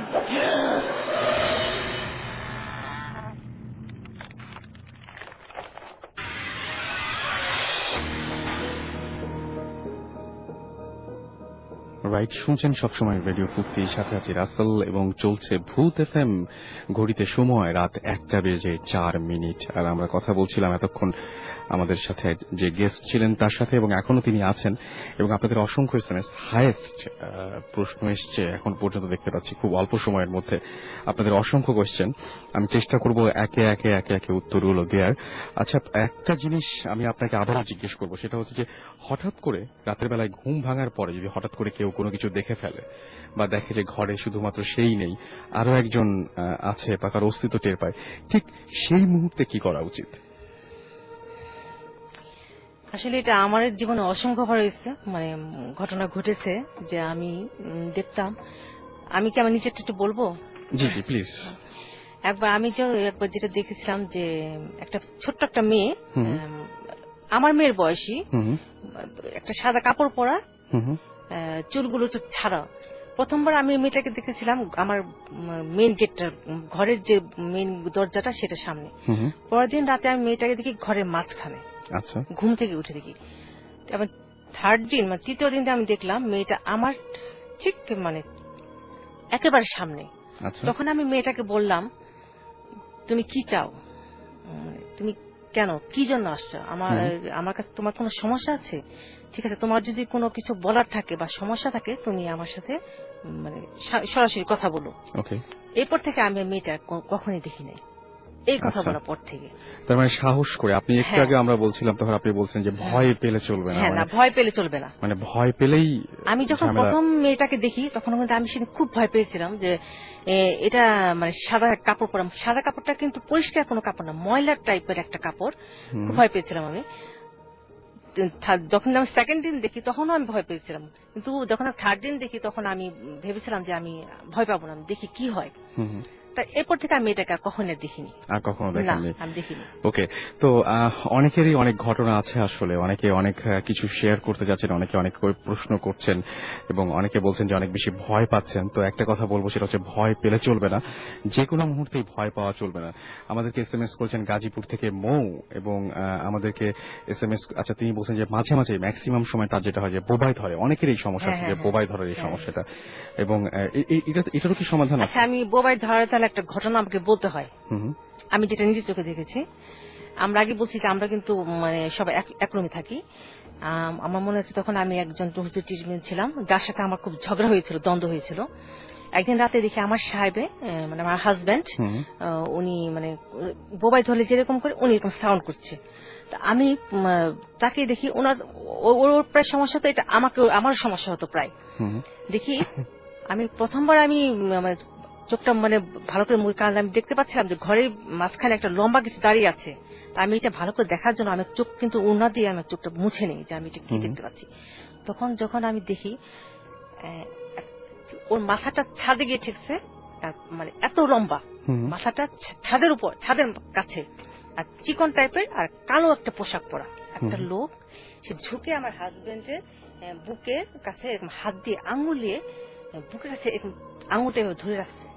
আর তখন আমার হাজবেন্ড করছে, এই সাউন্ড করছে, বোবাই ধরলে যেরকম করে সেরকম সাউন্ড করছে। আমি তখন ভেবে পাচ্ছিলাম না যে সে কি ওটা ও এরকম করছে নাকি আমার হাজবেন্ড এরকম করছে, আমি ভেবে পাচ্ছিলাম। তখন আমি উঠে বসি, আমি যখনই উঠে বসি তখন সেটা আমার চোখের সামনে মিলে যায়, সেই লোকটা, তার ব্ল্যাক ফিগারটা মিলে যায়, এবং হাজবেন্ড দেখলাম তার সাউন্ড বন্ধ হয়ে গেল, সে কিন্তু সে উঠলো না, সে বাম দিকে ছিল, তখন তার ডান দিকে কাত হয়ে শুয়ে পড়ল। ওকে, সুতরাং ওই যে পাশ ফিরলেও অনেক সময় বা পাশে কেউ থাকলে সেটা সুবিধা হয়। এটা আমি দেখেছিলাম বোবাই ধরার ঘটনাটা, কিন্তু আমার মনে হয় যে বোবাই ধরার ব্যাপারটা একটু মানে ব্যাপারটা খুব একটা মানে ভালো না আর কি, এটা যতটা এটা করা যায় আর কি, অ্যাভয়েড করা যায়, এরকম যাতে না হয় সেই ব্যবস্থা করতে হবে। সেটাই। তো এই ব্যবস্থা তো নিশ্চয়ই যে শোয়ার সময় অনেক সময়, শোয়ার সময় একটু সাবধানে শুতে হবে, দোয়া পড়ে শুলে ভালো হয়, সূরা টরা পড়ে শুলে ভালো হয় আর কি। ওকে, আমাদেরকে মোল্লার ভূত SMS করেছেন, এছাড়া SMS করেছেন আমাদেরকে রাহিদ SMS করেছেন খুলনা থেকে, এবং আমাদেরকে SMS করেছেন সিরাজ, SMS করেছেন জমজম, SMS করেছেন আমাদেরকে আরাফাত খুলনা থেকে, SMS করেছেন আমাদেরকে মিঠুন, এছাড়াও আমাদেরকে রাকিব SMS করেছেন, হিমেল SMS করেছেন, এবং তার কাছে আজকের শো অনেক ইন্টারেস্টিং লাগছে, তারা 3 বন্ধু মিলে শুনছেন। Thank you. হাসিব আমাকে SMS করেছেন, তার SMS পড়তে বলেছেন, কিন্তু SMS এ মানে প্লিজ রিড মাই SMS এছাড়া কোনো কিছু নাই, তো সেটাই পড়ে ফেললাম। আমাকে বিভ্রান্ত ভূত SMS করেছেন, এছাড়া আমাকে SMS করেছেন ওমর সাদ, অঞ্জন SMS করেছেন, আমাকে দেখতে পাচ্ছি রূপা 88 SMS করেছেন আমাদেরকে, এছাড়াও আমাদেরকে SMS করেছেন অঞ্জন, SMS করেছেন আমাদেরকে আদনান, এবং আদনান বলছেন যে তিনি অনেক সময় মৃত মানুষদের দেখেন এবং এটা তার একদমই ভালো লাগে না, সেই সমস্যাটা তিনি আমাদেরকে বলেছেন। তো আমরা এই সমস্ত জিনিস নিয়ে আবারও ফিরে আসবো একটু পরে। তার আগে আমাদের আরো একজন গেস্ট রয়েছেন, তিনি একজন পেশায় একজন মানে তিনি ডাক্তার হতে যাচ্ছেন আর কি, তো তার সাথে তার একটা ঘটনা আছে, দিনে তিনি শেষ করতে পারেননি, তিনি বলেছিলেন যে শেষ করবেন, আজকে ছোট্ট করে সেই ঘটনাটা আমি বলবো, মানে তিনি বলবেন আজকে আমাদেরকে। আমি অনুপ, এটা আমাদের ফার্স্ট ইয়ারের ঘটনা। আমরা যখন প্রথম ভর্তি হই, তো যখন ভর্তি হই তখন আমরা খুবই এক্সাইটেড ছিলাম, যেহেতু ফার্স্ট মেডিকেলে ভর্তি হয়েছি, আমাদের একটা স্বপ্ন পূরণ হইতেছে। তো আমাদের মেডিকেলে 3টা ডিপার্টমেন্ট, মানে ফার্স্ট ইয়ার 3টা ডিপার্টমেন্ট, অ্যানাটমি, বায়োকেমিস্ট্রি, ফিজিওলজি। তো অ্যানাটমিটার আবার একটা ভাগ আছে, সেটা হলো আমরা ডেড বডি নিয়ে ডিল করি। ওখানে আমরা ডিসেকশন বলে এটারে। তো ওখানে আমরা ডেড বডি দিয়ে আমাদের প্র্যাকটিস করতে হয়। তো আরেকটা ঘটনা বলি যে আমাদের কলেজ আর আমাদের বয়েজ হোস্টেলের পাশাপাশি। তো আমাদের অ্যানাটমি ডিপার্টমেন্ট হলো 3rd ফ্লোরে, আর আমাদের বয়েজ হোস্টেল হলো 3rd ফ্লোর, 4th ফ্লোর আর 5th ফ্লোর মিলে আমাদের বয়েজ হোস্টেল পাশের বিল্ডিং এ। তো 3rd ফ্লোর থেকেই আমাদের যে বড় ভাইরা আগে আমাদের যখন ফার্স্ট ভর্তি আমাদের অনেক কাহিনী বলতো যে ওই 3rd ফ্লোরে যেহেতু আমাদের হোস্টেল আছে, ওইখান থেকে বিভিন্ন রকম আওয়াজ শোনা যেত খুব রাতের দিকে। এবং যেহেতু মানে অ্যানাটমি ডিপার্টমেন্টের লেভেলে যে রুমটা পড়ে, তো ওই কিন্তু বিভিন্ন রকম আওয়াজ হয়, বিশেষ করে স্ট্রেচার যে টানার যে আওয়াজটা, স্ট্রেচার দিয়ে টেনে নিয়ে যে আওয়াজটা, খুব ভয়ঙ্কর আওয়াজ, খটখট করে পড়ে যে আওয়াজটা হয়। তো ওই রুমটা পাশাপাশি রুমে কেউ থাকতে চাইতো না। তো বড় ভাইরা অনেক কমপ্লেইন করতো যে আমাদের মানে অনেক ভয় দেখাইতো। তো আমাদের মধ্যে কয়েকটা ফ্রেন্ড ছিল, আজাদ, সুজন, ওরা মানে বলছিল চল আমরা দেখি জিনিসটা। তো মানে বড় ভাইরা আমাদের না করছে যে এই জিনিসটা করা ঠিক হবে না। তারপর যেহেতু বড় ভাইদের একটা কমপ্লেইন ছিল, তো আমাদের ইন্টারেস্টেড ছিল যে আমরা জিনিসটা খুঁজে দেখি। তো আমরা একদিন প্ল্যান করলাম যে আমরা ওইখানে যাবো, বাট আমরা রাতে যাওয়ার কারো সমস্যা নাই। তো সন্ধ্যার দিকে যাওয়া আমরা প্ল্যান করি যে সন্ধ্যার সময় যে আমরা জিনিসটা দেখবো। তো বড় ভাইরা বললো তোমরা যে দেখবা তার প্রমাণ কি, তোমরা একটা কাজ করে ছবি তুলে নিয়ে আসো ডেড বডির, তাহলে আমরা বুঝবো যে তোমরা গেছো। তো ডেড বডি কিছু কাহিনী বলে, আমাদের ওখানে 4টা ডেড বডি ছিল অ্যানাটমি ডিপার্টমেন্টে। আর আমাদের ডেড বডি গুলো মানে এর মেইন ফ্যাক্ট হলো সবগুলো বেওয়ারিশ লাশ, এদের কোনো ঠিকানা নাই। এর মধ্যে একটা ডেড বডি ছিল বৃদ্ধ লোকের, আর 2টা ছিল ইয়ং মানে মধ্যবয়সী। আরেকটা ডেড বডি মানে যা 3টা থেকে খুব আনইউজুয়াল, একটা মেয়ের ডেড বডি। এবং ডেড বডিটার মানে কি বলবো, তার পেটে ছিল একটা বুলেটের শেল ছিল, বুলেটের উন ছিল, এবং তার থায়ে খুব মানে ডিপ একটা উন ছিল, মানে বড় কাটা দাগ। মানে তাকে খুব নির্মম ভাবে মারা হয়েছিল। যেহেতু সেটা বেওয়ারিশ লাশ ছিল, সেটা কোনো ময়নাতদন্ত বা রিপোর্ট বা পুলিশে কোনো কেস হয় না, এগুলো মেডিকেল কলেজে চালানো হয়েছে। তো সেই হিসেবে ওইটা আমাদের ওখানে আসছে। তো আমাদের কয়েকটা বড় ভাই কমপ্লেনও করছিল, আমরা এসে শুনছি যে তারা নাকি ওই মেয়েটার স্বপ্নের মধ্যে মেয়েটার চেহারা নাকি ভাসে তাদের কয়েকজনের। তো আমাদের ওইটার প্রতি খুব ইন্টারেস্ট ছিল যে আমরা ওইটার ছবি তুলবো, যেহেতু ওইটার বিরুদ্ধে কমপ্লেন আছে। তো আমরা 4টা ফ্রেন্ড গেলাম। আমরা আগে করলাম যে আমাদের যে অ্যানাটমি ডিপার্টমেন্টের মামা, তাকে কিছু বইলা টাকা দিয়ে চাবিটা ম্যানেজ করলাম। মামা দিতে রাজি হইতেছিল না, যেহেতু জিনিসটা ইলিগাল ছিল। তো আমরা অনেক কষ্টে ম্যানেজ করলাম। তো টাইমটা ঠিক করা হলো ঠিক সন্ধ্যার দিকে, আমরা সন্ধ্যার সময় যাব। তো আমরা 4 ফ্রেন্ড মিলে সন্ধ্যার সময় রওনা দিলাম। ওখানে গার্ড নেওয়ার কোনো ফাঁকি দিয়া আমরা, আর আমাদের ফ্লোর সিস্টেমের নিচে হলো গ্রাউন্ড ফ্লোর, তারপর হলো অফিস ডিপার্টমেন্ট, তারপর হলো আমাদের অ্যানাটমি ডিপার্টমেন্ট 3rd ফ্লোরে। তো আমাদের 3টা ফ্রেন্ড তারা অফিস রুম যে ফ্লোরে ওইখানে ওয়েট করলো, আর আমি গেলাম অ্যানাটমি ডিপার্টমেন্টে। জিনিসটা মানে আমি যখন করতেছি তখন খুব এক্সাইটেড ছিলাম। এখন আমার মনে হচ্ছে আমি জিনিসটা খুব ভুল করছি, বাট তখন যেহেতু ফার্স্ট জিনিসটা আমার কাছে খুব লাগতো, ক্রেজিনেস লাগতো যে করি। তারপর আমি গেলাম আগে। তো যখন দরজায় চাবিটা দিলাম, খুলতেছিল না। 2-3বার ট্রাই করলাম, দরজাটা খুলতেছিল না, অ্যানাটমি ডিপার্টমেন্টের দরজাটা। তো ফার্স্ট করলাম খুলতে যখন চান তাও ব্যাক করি, কিন্তু ভালো না, আরেকবার লাস্ট ট্রাই করি। লাস্ট ট্রাই দরজাটা খুলে গেল। আর যখন এন্ট্রি নিলাম তখন দরজাটা বন্ধ করেন, দরজাটা খোলাই ছিল। খোলা রেখে আমি ভিতরে ঢুকলাম এবং আমার চোখ জ্বলতেছিল অনেক, এবং চোখ জ্বলার কারণ হলো ফরমালিন। যেহেতু আমাদের অ্যানাটমি ডেড বডি গুলো ফরমালিনে ডুবানো হয়, এবং ওটা এসি 24 আওয়ার্স চালু থাকে। তো প্রচুর ঠান্ডা এবং ফরমালিন আমার চোখ জ্বলতেছিলাম, কিছু তাকাইতে পারতেছিলাম না। আমি কোনো মধ্যে ছোট ছোট চোখ করে তাকাইতেছিলাম, চোখ জ্বলতেছিলাম, সামনে আগাইতেছিলাম। তো আমার হাতের ডান দিকে হলো মিউজিয়াম, যেখানে মানে মৃত মানুষের ভিসেরা গুলো, অর্গান গুলো রাখা হয় ফ্রিজারে। আর তার একটু সামনে যে ডান দিকে হলো আমার যেখানে ডেড বডি গুলো রাখা হয় ফ্রিজারের ভিতরে, আর বাঁ দিকে হলো আমাদের ডিসেকশন রুম, যেখানে ডেড বডি আমরা কাটি ওইখানে। তো ডান দিকে যেহেতু ওইখানে ডেড বডি গুলো রাখা ছিল, আমি ফ্রিজারের কাছে গেলাম। ফার্স্ট ফ্রিজে ওপেন করলাম, তো ওইখানে ওই বৃদ্ধ লোকটা ডেড বডি আর একটা ডেড বডি ছিল, 2টা ডেড বডি। তো আমার ওটা যেহেতু কোনো কাজ ছিল না, আমার ওই মেয়ের ছবিটা তুলতে হবে। তো আমি আর একটু সামনে আগে দ্বিতীয় ফ্রিজারটা ওপেন করলাম। হ্যাঁ, মেয়েটা ছিল এখানে। তো আমি কাপা হাতে আমি মানে এটা বের করতেছিলাম, যেহেতু তখনও কিন্তু ঠান্ডা ছিল না, তো মানে ঠান্ডা কাল না, তবু যেহেতু ঠান্ডার জন্য আমার হাত পা কিরকম জড়ো হয়ে আসতেছিল। তো আমি অনেক কষ্টে মোবাইলটা বের করে ছবিটা তুলতে শুরু করলাম। ফার্স্ট ছবিটা অতটা ভালো আসেনি, তো আমি ভাবলাম যে বড় ভাইদের দেখাতে হবে, তো ছবিটা ভালো করেই তুলি। হ্যাঁ, আমি সেকেন্ড 2টা ছবি তুললাম পরপর। বাট ছবিটা তোলার পর আমি মেয়েটার চোখের দিকে অনেকক্ষণ তাকায় ছিলাম। চোখটা বন্ধ, বাট কেন যেন মনে হচ্ছে চোখটা আমার দিকে তাকায় আছে। আমি ক্যামেরা যখন ওর ফেসের সামনে দৌড়ছে, আমি সরাইতে পারছিলাম হাতটা, পারতেছিলাম না। ওই চোখটা আমার দিকে কেমন যেন মনে হচ্ছিল ওর চোখটা তাকায় আছে। তারপর কেমন যেন ঝাঁকি দিলাম মাথার উপরে যে না, এটা এরকম তো কিছু না। আমি আবার ফ্রিজার টপ করলাম। ফ্রিজারটা অফ করে হঠাৎ ওরকম আওয়াজ, মানে আমাদের বড় ভাইরা যে ওরকম বলে যে ওইরকম স্ট্রেচার টানা আওয়াজ ওই দিন আসতেছিল। তো আমি ফার্স্টে মনে করছিলাম ফ্রেন্ডরা মানে ফাজলামি করতেছে। আমি তখন জোরে ডাকতেছি যে এই সুজন, এই আজাদ, তোরা কি ওখানে আসিস, কেউ তোরা কি ফাজলামি করতেছিস কিনা? বাট ওরকম কোনো আওয়াজ হইতেছিল না।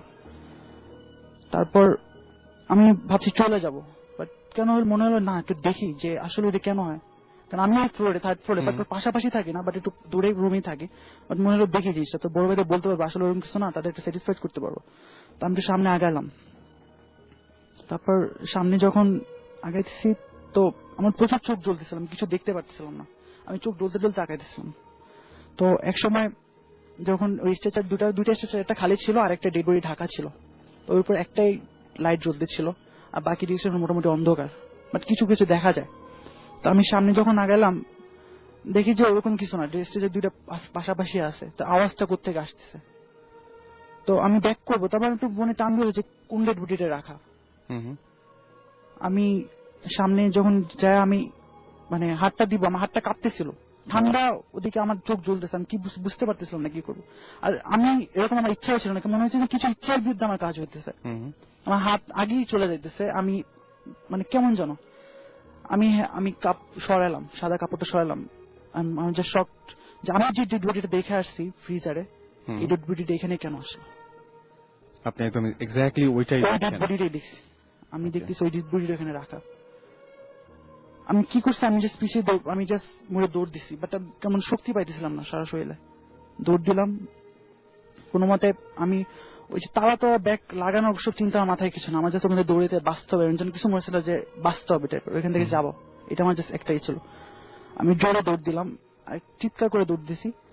আমি অ্যানাটোমি থেকে দৌড়ে নিচে নামতেছি, আমাদের অফিস রুম, তারপর তো নিচে। আমি নিচে অফিস রুমের জন্য নিচে নামছি অ্যানাটোমি থেকে, এবং জাস্ট শকড যে আমি আবার সেই অ্যানাটোমি রুমে এখানে কিভাবে আসলাম। আচ্ছা, আপনি নেমে গেছেন কিন্তু তারপরে আমি সেই অ্যানাটোমি ফ্লোরেই আছি। ওকে, আমি নামে গেছি, বাট আমি অ্যানাটোমি ফ্লোরেই আছি। তারপর আমি আবার দৌড়ে দিলাম, আমি আবার নামতেছি সিঁড়ি দিয়ে, ধূপ ধাপ আওয়াজ করে, খুব জোরে, যত গায়ে শক্তি ছিল আমি 100% দিছি নামার জন্য। এবং নিচে আসার পর যখন আসলাম, আমি আর কিছু বলার নেই, আমি অ্যানাটমি ডিপার্টমেন্ট থেকে যাইতেই পারতেছিলাম না, মনে হয় আমি সেই অ্যানাটমি ডিপার্টমেন্টে রয়ে গেছি। ওকে, তারপর মানে আমার জাস্ট আমি কিছু মনে নাই। তারপর যা শুনলাম যে আমার ফ্রেন্ডরা আমার পাশে, আমাদের সামনে যেহেতু হসপিটাল, ওখানে এমার্জেন্সি নিয়ে গেছে, এবং তারা আমার সামনে, ওরা আমার পাইছে যে আমি নিচের মানে মাঝের ফ্লোরটা, যে অফিস রুমের ফ্লোরটা, ওইখানে পড়েছিলাম। ওরা অফিস রুমের ফ্লোর নিচের তলায় ছিল। ওরা শুধু শুনছে যে আমি ধূপধাপ কি যে আওয়াজটা নিচে নামতেছে, ওরা অবশ্য আমার ভয় দৌড় দিছে যে ধূপধাপ করে আওয়াজটা কি হইতেছে।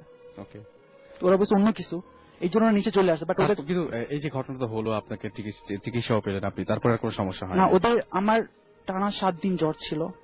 আমি ওই পর আমি ওয়ার্ডে ভর্তি ছিলাম, 7 দিন জ্বর ছিল।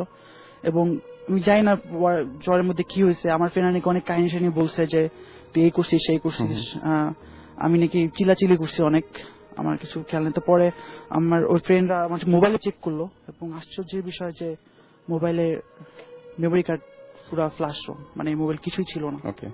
আমি ওদের মানে চিলাচিলি করছি, যখন সুস্থ হওয়ার পরে চিলাচিলি করছি, তোরা এগুলো কেন করছিস, তোরা মোবাইল ডিলিট কেন করছিস? ওকে না, আমরা তখন ডিলিট করিনি, তুই তো ছবি তুলিস না। বলছি না, আমি ছবি তুলছি, আমি নিজে তুলছি, আমি নিজে ছবি দেখছি, তো আমার মোবাইল ছবি তোলার প্রিভিউ তো অটো ওইখানে আইসা যায়, আমি ছবি দেখছি যে আমি তার ছবি তুলছি, না বলছে না তুই কোনো ছবি তুলিস না, মোবাইলে কিছুই ছিল না। অলরাইট, তো এই ছিল ঘটনা মেইনলি, এবং এই ঘটনাটা আসলে খুবই আজব টাইপের একটা ঘটনা। যাই হোক, এতক্ষণ ধরে আমরা শুনছিলাম ডক্টর অনুপের ঘটনা, এবং আপনাদের নিশ্চয়ই এরকম ঘটনা আছে। সেই ঘটনাগুলো অবশ্যই আমাদের ইমেল করে পাঠাবেন। ইমেলের অ্যাড্রেসটি হচ্ছে bhutfm bhutfm@radiofurti.fm। এছাড়াও আমাদেরকে SMS পাঠাতে পারেন। SMS পাঠানোর নিয়মটি হচ্ছে শাউট লিখবেন, SHOUT শাউট, স্পেস আপনার নাম, স্পেস আপনার মেসেজ, আর পাঠিয়ে দিবেন 9840 নাম্বারে। আমাকে পান্না বরিশাল থেকে এসএমএস করেছেন রায়হান।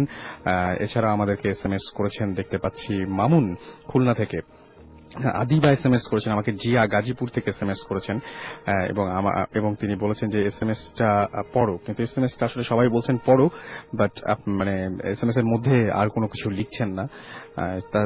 আমাকে মৌরি এসএমএস করেছেন ময়মনসিং থেকে, এই প্রথম তিনি এসএমএস করলেন, এবং ভূত এফএমে আপনাকে অভিনন্দন জানাচ্ছি ভূত এফএমের পক্ষ থেকে প্রথম এসএমএস করার জন্য।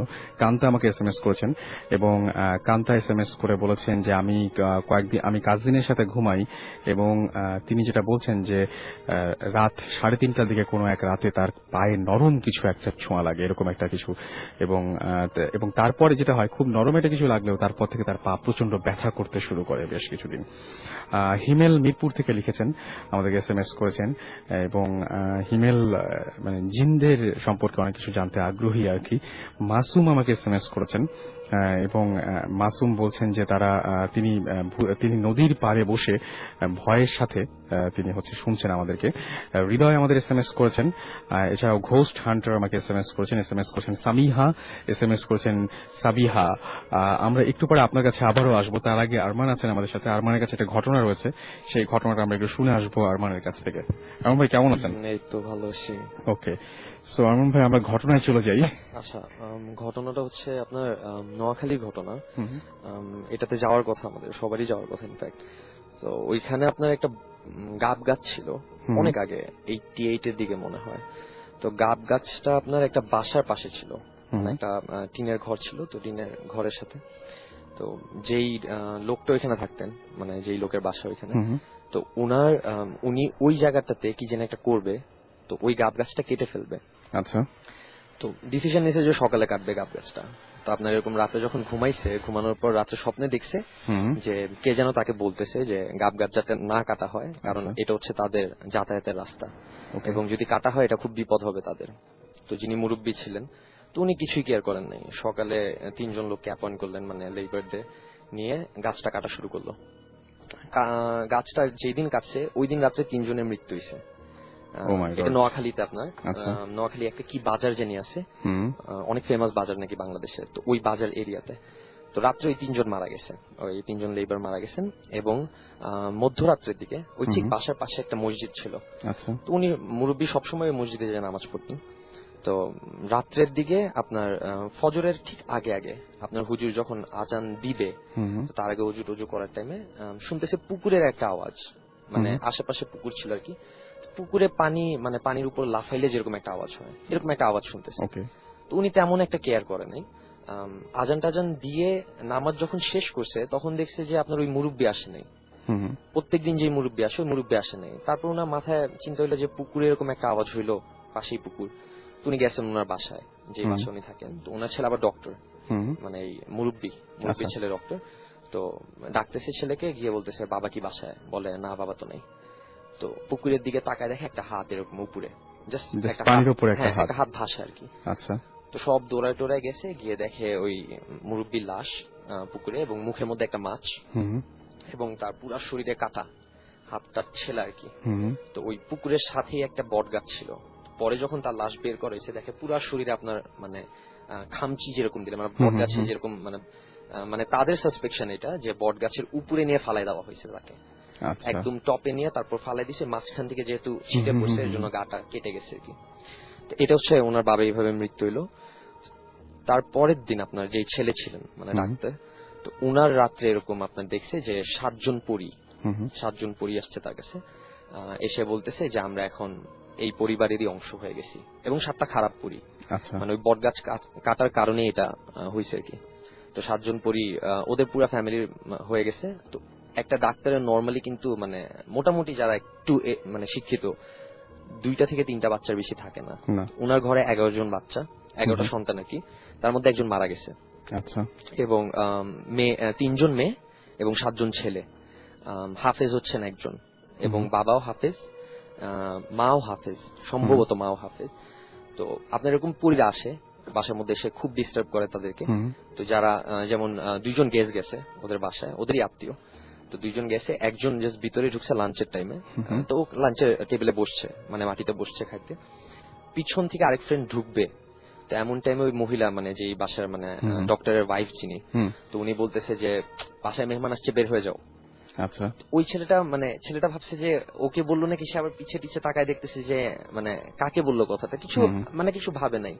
আবার ভিতরে ঢুকতেছে, আবার কিছুক্ষণ পর মহিলা চিৎকার করতেছে, বলছি না বাসায় মেহমান আসছে, প্রত্যেকবার মানে সময় কিছু বুঝো না, সবসময় তোমরা আসতেছো, এখন যাও, এরকম হাত ইশারা করতেছে। তো ছেলেটা ওই যেই আরেকজন ছেলে বসছিল খাইতে, তো ওর খালা, তো খালার বাসায় গেছে ফ্রেন্ডকে নিয়ে। তো ফ্রেন্ডটা তাকে বলতেছে কিছু না খালা পাগল, নরমালি এরকম করে, মানে তাকেও বলতে চাচ্ছিল না যে এরকম প্রবলেম আছে বাসায়। তো খাইতে বসার টাইমে ওর একটা মেয়ে খেয়ে যাচ্ছে, মানে সমানে খেয়ে যাচ্ছে খাবার, ধরেন 2 প্লেট খাচ্ছে, এরপর আবার খাওয়া যাচ্ছে। তো ওইটা ডেসক্রিপশন ছিল যে আপনার জিনটা ধরেন শরীরে যখন এন্টার করে আনলিমিটেড খাইতে থাকে। আচ্ছা। মানে 2 প্লেট খাচ্ছে, এরপর আবার 2 প্লেট খাইতেছে, আবার 2 প্লেট খাইতেছে। তখন মাটা বলতেছে যে এখন তোমরা যাও, ওকে ছেড়ে দাও, ওকে খাইতে দাও, তোমরা এখন যাও, এরকম করে বারবার বলতেছিল তাকে। তো ফ্রেন্ডটা দেখতেছে যে কাকে কি বলতেছে, পরে জিজ্ঞেস করতেছে খালাকে যে আপনি মানে কাকে কি বলতেছেন। পরে বলেন না কিছু না, এমনি জ্বালাতন করতেছিল, তো ওদেরকে বলতেছিলাম তোমরা খাও, সমস্যা নেই তোমাদের। আবার একটু পরপর চিৎকার দিতেছে। তো রাত্রেবেলা আপনার বাথরুমে যাবে আর কি। তো বাথরুমে যাওয়ার টাইমে দেখে যে আপনার ঠিক বাথরুমের একটু, গ্রামের বাড়িতে তো দেখছেন যে নরমালি বাসার থেকে বের হয়ে একটু সামনে গেলে একটু দূরে থাকে বাথরুমগুলা। তো ওরকম বাথরুমের দিকে যাচ্ছে, তো দেখে যে এরকম একটা সাদা মানে আপনার সাদা কাপড়, চুল, বাট কোনো ফেস দেখা যায় না, তার কোনো ফেস নেই, ফেসের স্ট্রাকচার নেই কোনো, চুল আর সাদা কাপড়, ইট মারতেছে তার দিকে, ঢিল ছুঁড়ে মারতেছে অনেক। তো এটা দেখে সে জাস্ট পিছে ঘুরলো, পিছে ঘুরে দেখে সেম জিনিস সামনেই। তো সে এক দৌড়ে আবার মানে বাসার দিকেই চলে গেছে। তো যেই জায়গাটায় শোয়ে, তো ওইখানে ওই ফ্রেন্ডের সাথে শুইতেছে, বলছে যে আমি এরকম দেখতেছি, মানে এগুলো প্রবলেম হচ্ছে। তো যেই রুমে শুয়েছিল তারা, একটু পরপর আপনার টিনের চালে টকটক করে আওয়াজ করতেছে। তারপর আম গাছ আছে একটা ওইখানে, তো মনে হচ্ছে কে জানি ঢিল মারতেছে, আমের অনেকগুলো আমের ঢিল মারতেছে। তো কিছুক্ষণ ফ্রেন্ড বুঝানোর চেষ্টা করলো যে এটা কিছু না, কাক টাক থাকে হয়তো, ওই যে ঠোকর দিলে জিনিস পড়ে আমের, নরমাল যেগুলো থাকে। তো পরে একটু পরপর মানে কান্নার আওয়াজ, এবং বাচ্চা একটা কান্নার আওয়াজ, খুব বাচ্চা একটা মেয়ের কান্নার আওয়াজ, মা মা বলে কাঁদতেছে। তো ওই ফ্রেন্ডটা উঠে গেছে, কাজিনটা উঠে নাই, মানে যা খালার বাসা সে উঠে নাই, সে তো জানে যে বাসায় এরকম পড়ে আছে 7 জন।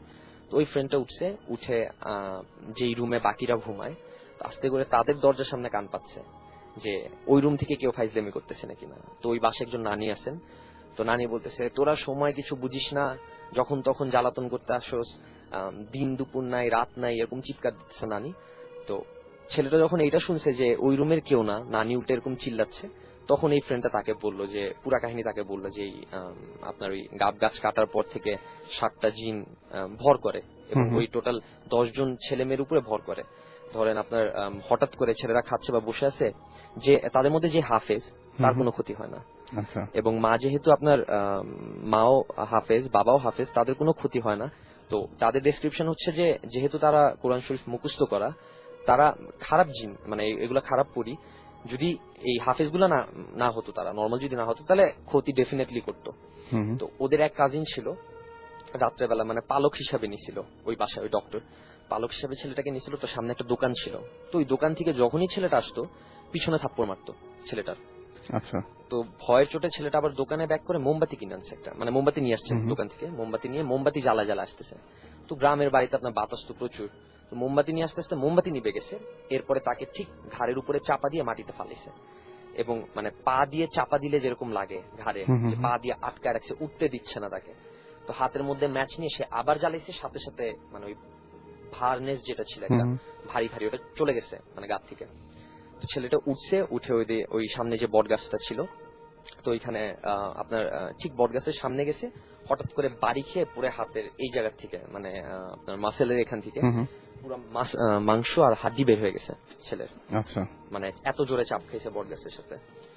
তো এটার মেইন কিছু কাহিনী আছে যেটা মানে না গেলে এটা এখনো হচ্ছে, মানে এই টেক থেকে যাচ্ছেন। হ্যাঁ, আমরা ডেফিনেটলি যাচ্ছি।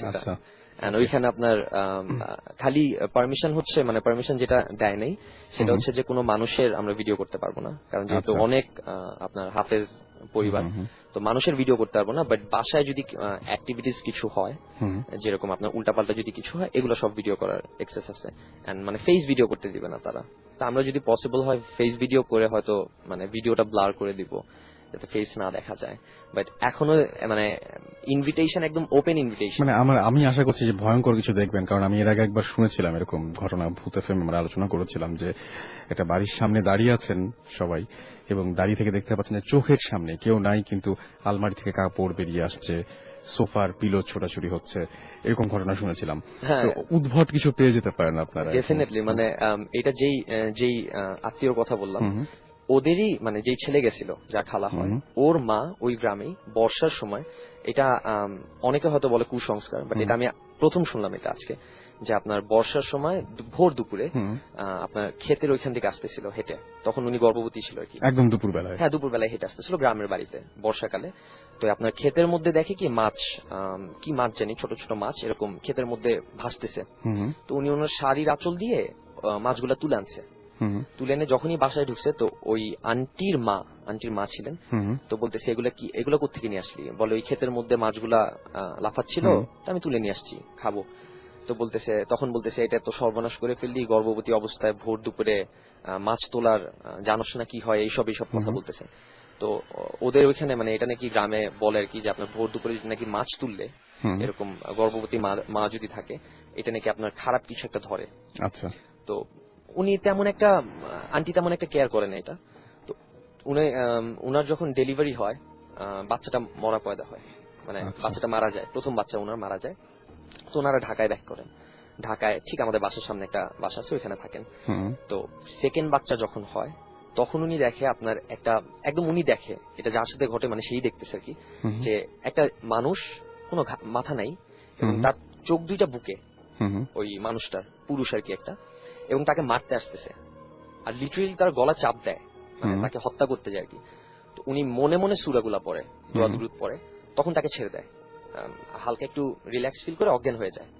তো এটা ওনার হাজবেন্ডকে বলতেছে। হাজবেন্ড যখন হাজবেন্ড বলে কি বলে ওই যে ওইখানে বসে আছে, দেখায় হাজবেন্ডকে যে ওনাদের বাসাটা একটা টিনের বাসা এখন যেখানে থাকেন। তো বলতেছে ওই যে টিনের উপরে বসে আছে, আমি দেখতেছি তাকে। ইভেন বাথরুমে যেতে গেলে আপনার মানে একদম দেখে, চোখের মধ্যে দেখে, বাথরুমের সামনে দাঁড়ায় আছে, মানে কি সেই গলা ছাড়াটাই মানুষটা, মানুষ বা কিছু একটা দেখে। হ্যাঁ, উনার কথা হচ্ছে, মানে উনার ডেসক্রিপশন হচ্ছে মানুষ, একদম পুরো একটা মানুষ দাঁড়ানো, কিন্তু গলা নেই, এবং তার চোখ আছে, বাট চোখগুলো বুকের সাইডে, কোনো মানে আপনার কোনো মাথা নেই, এরকম দেখতেছে। আবার যখন একটু সামনে যেতে যায়, আবার গলা চাপ দিয়ে ধরে ওনার। তো উনি ওই ভিতরে সূরাগুলা পড়ে, দোয়া দুরুদ পড়ে। তো এরকম প্রায় অনেক বছর কেটে গেল। কাটতে কাটতে ওনার যখন সেকেন্ড টাইম মানে আপনার বেবি হয় ওনার, তো তখন বেবি সুস্থই হয়েছে, আল্লাহর রহমতে 2টা বেবি হয়েছে। তো আপনার বেবিদেরকে মারার জন্য আসছে, বাচ্চাদেরকে। ওই উনি দেখতেছে, ধরেন রুমের মধ্যে বসে আছে, বাচ্চারা ঘুমাচ্ছে, তো দেখতেছে ওই মাথা ছাড়া মানুষটা আসতেছে। উনি তখন আবার দোয়া দুরুদ পড়লো। তো করে ওনাদের বাসার সামনে এক মহিলা ছিলেন, তো উনি বলছে এক কবিরাজ আছেন, তো ওনার কাছে নিয়ে যাই, আপনি ওনার কাছে ট্রিটমেন্ট করায় নেন। তো ওই কবিরাজের কাছে নেওয়ার পর ওই কবিরাজ আপনার ওনাকে বলতেছে আমি একটা তাবিজ দিব আপনাকে, এটা থাকবে আপনার সাথে, যখন সুস্থ হবেন তাবিজ আর থাকবে না আপনার সাথে। মহিলাকে এই কথাটা বলে একটা তাবিজ দেয়। কয়েক মাস তাবিজটা ইউজ করার পর প্রবলেম মিটছে, ওনার হাতেই পড়েছিল এলবোতে, নিজেই দেখে একদিন তাবিজটা নাই, আর মানে ওনার সাথে নাই তাবিজটা। এখন আন্টি মানে আল্লাহর রহমতে অনেক সুস্থ, নিজেই দেখেন যে তাবিজটা উধার হয়ে গেছে, ইভেন উনি খুলেও নাই তাবিজটা, একা একাই চলে গেছে। মানে ওই কবিরাজি বলছিলেন যে আপনার তাবিজটা দিচ্ছি, যখন কিওর হবেন আপনি, তখন তাবিজটা থাকবেন আপনার সাথে। মানে বলেন এই যে খুলে ফেলে দিয়েন, যেমন আমার হাতে যে কালো কাপড় ছিল, আমাকে বলছিল যে 2 বছর পর বা 3 বছর পর আপনি ফালাই দিয়েন কাপড়টা, বাট উনার সাথে এরকম না। ওনাকে বলছিল যে আপনার এই যখন কিওর হয়ে যাবেন অটোমেটিক্যালি এটা চলে যাবে তাবিজটা হাত থেকে।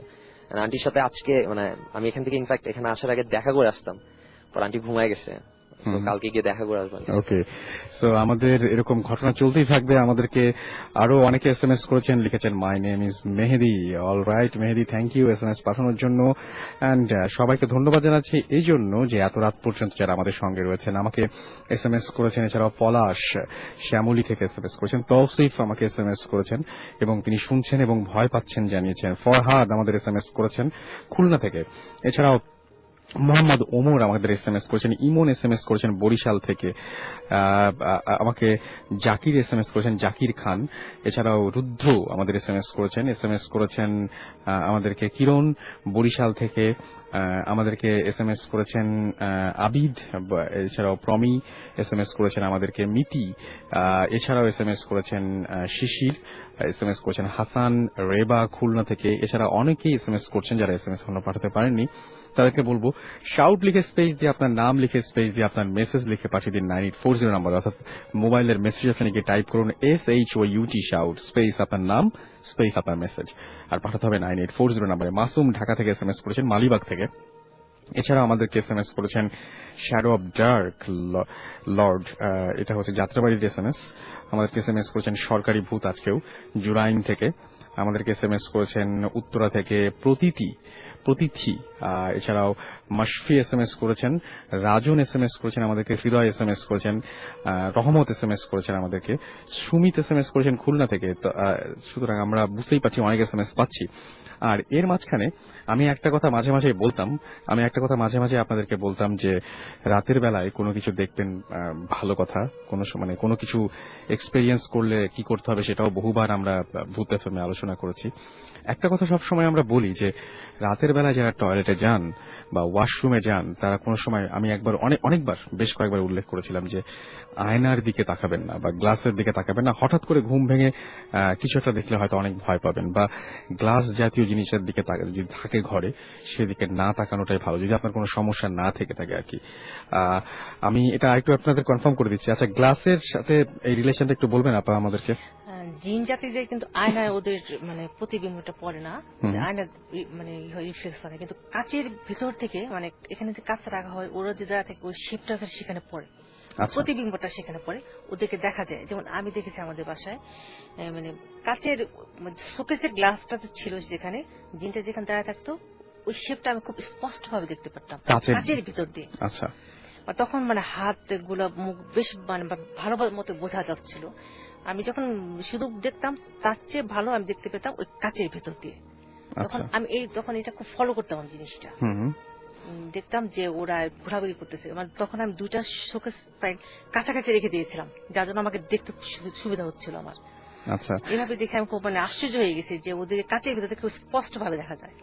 আচ্ছা, আমাদের এখানে আরমান ভাই আছেন এখনো পর্যন্ত এবং তিনিও অনেক কিছু এক্সপিরিয়েন্স করেন। কেমন লাগলো আমাদের এক্সপিরিয়েন্স গুলো? অলমোস্ট কেমন লাগলো আপনার?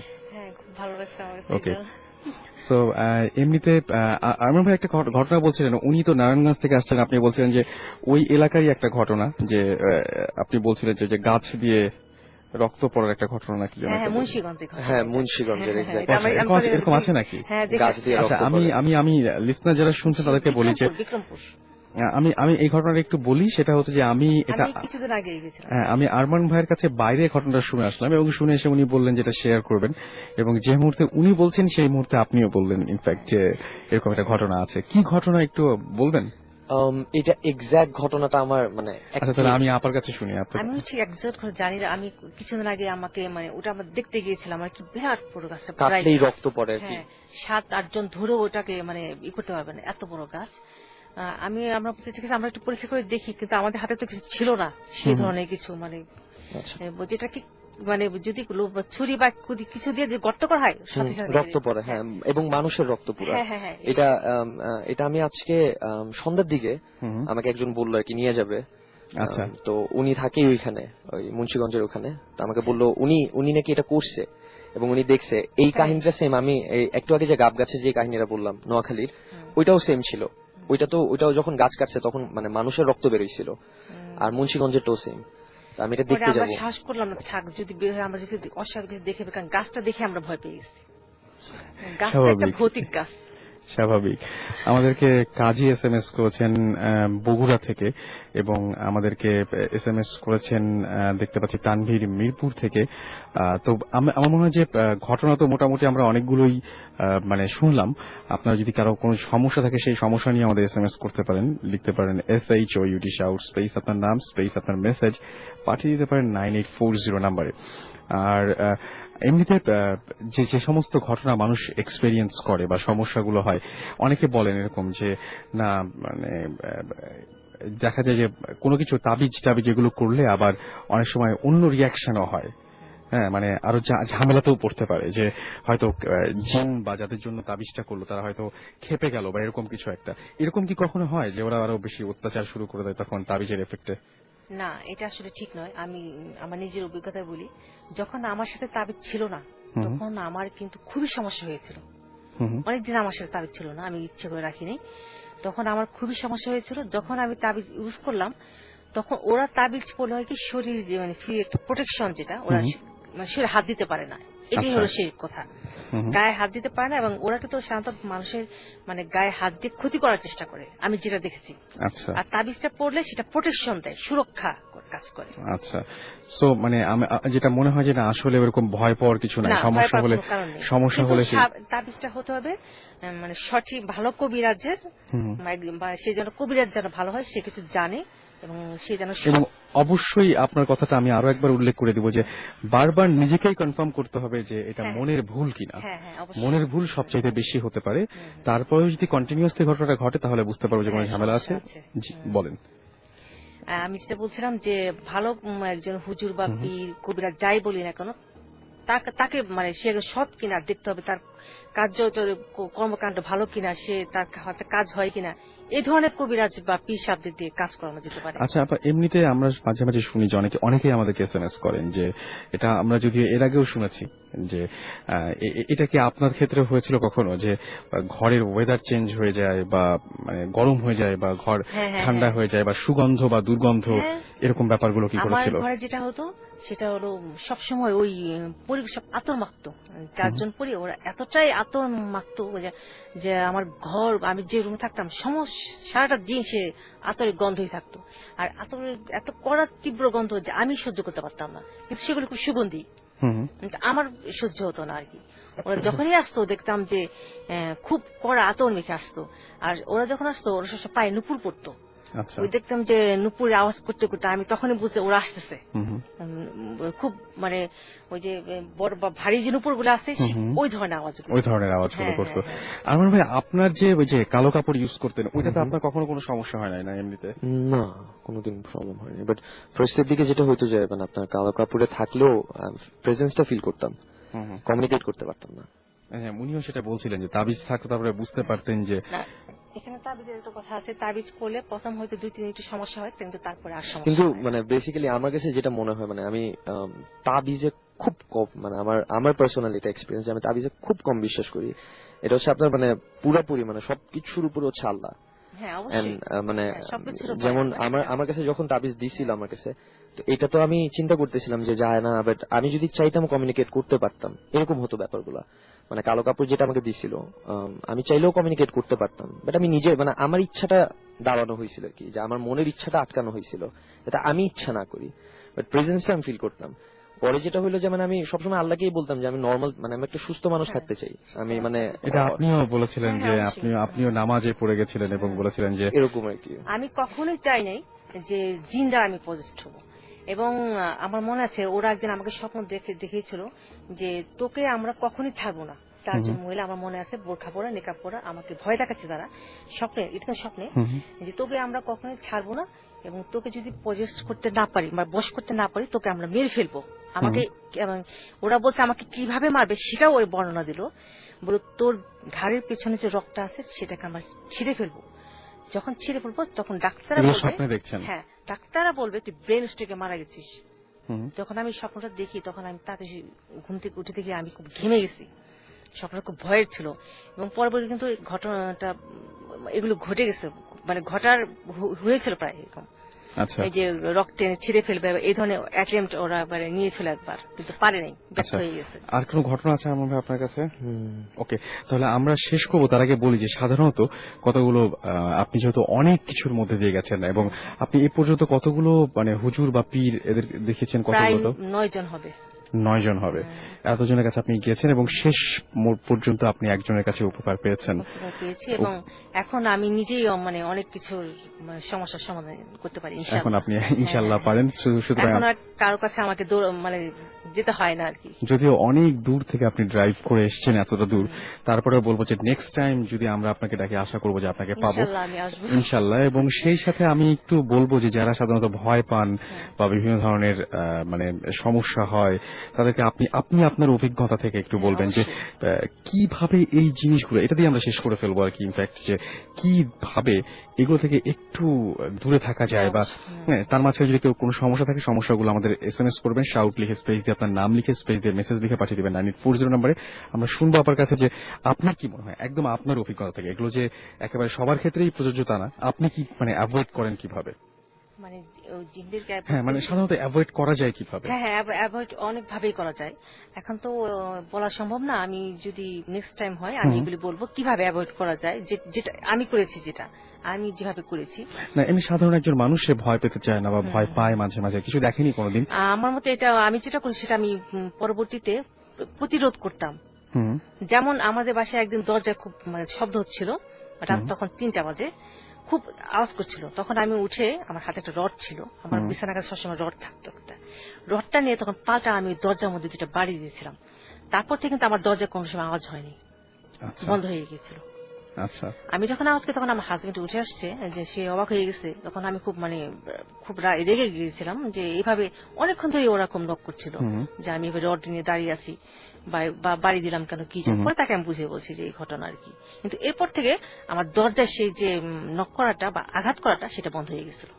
ওকে, সো আমি একটু বলে দিই যে আমাদেরকে SMS করেছেন সাজ্জাদ, SMS করেছেন আমাদেরকে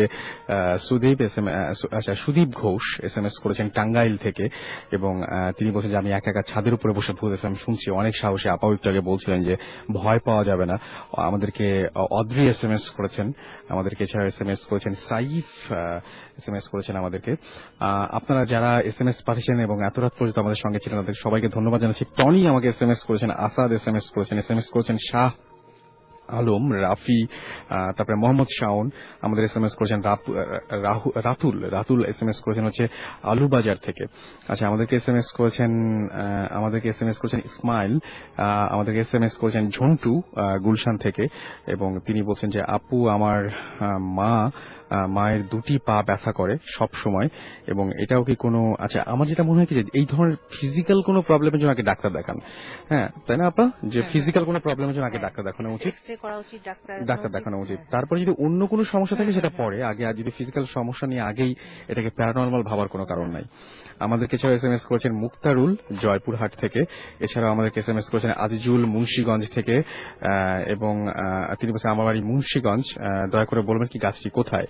আচ্ছা, আমাদেরকে রূপা SMS করেছেন ধানমন্ডি থেকে, অভিজিৎ SMS করেছেন আমাদের শেওড়াপাড়া থেকে, আমাদেরকে সান SMS করেছেন, এছাড়াও পাগল ভূত আমাদের SMS করেছেন আমাদেরকে একা, আমাদেরকে SMS করেছেন পাভেল, আচ্ছা SMS করেছেন কাইয়ুম মাহিন সহ আরো অনেকে। আমরা আর এখন কথা বলতে পারছি না, অনেক রাত হয়ে গেছে, আপাতত শেষ করতে হবে। এবং আপা অনেক ধন্যবাদ আপনাকে স্টুডিওতে এত দূর থেকে এত কষ্ট করার জন্য। অনেক অনেক ধন্যবাদ, যারা ধৈর্য ধরে এতক্ষণ শুনছেন তাদেরকেও অসংখ্য ধন্যবাদ আমার। ওকে, ইনশাআল্লাহ আমরা আবারও আপনার দেখা পাবো। আরমান ভাই থ্যাংক ইউ, অনুপ অনেক থ্যাঙ্কস আসার জন্য, যে অনুপ যিনি এতক্ষণ আমাদেরকে অ্যানাটমির ঘটনাটা বলেছেন। আপার তো অনেক ঘটনা এখনো আছে, এবং আমরা নেক্সট টাইম আপনারা যারা চান, আপনারা এখনো আমাদেরকে আবারও যদি নেক্সট আপাকে আনতে চান তাহলে আমাদেরকে SMS করে জানিয়ে দিতে পারেন যে হ্যাঁ আপনারা আবার এটা শুনতে চাচ্ছেন বা কতটুকু ভালো লাগলো। এটা আমাদের জানা থাকলে আসলে সুবিধা হয় যে পরবর্তীতে আমরা আবারও আনতে পারি, বা ইমেল করে আমাদের জানিয়ে দিতে পারেন। রাইট, তো আজকে শেষ করে ফেলি না? ওকে, তো শেষ করি। ঘড়িতে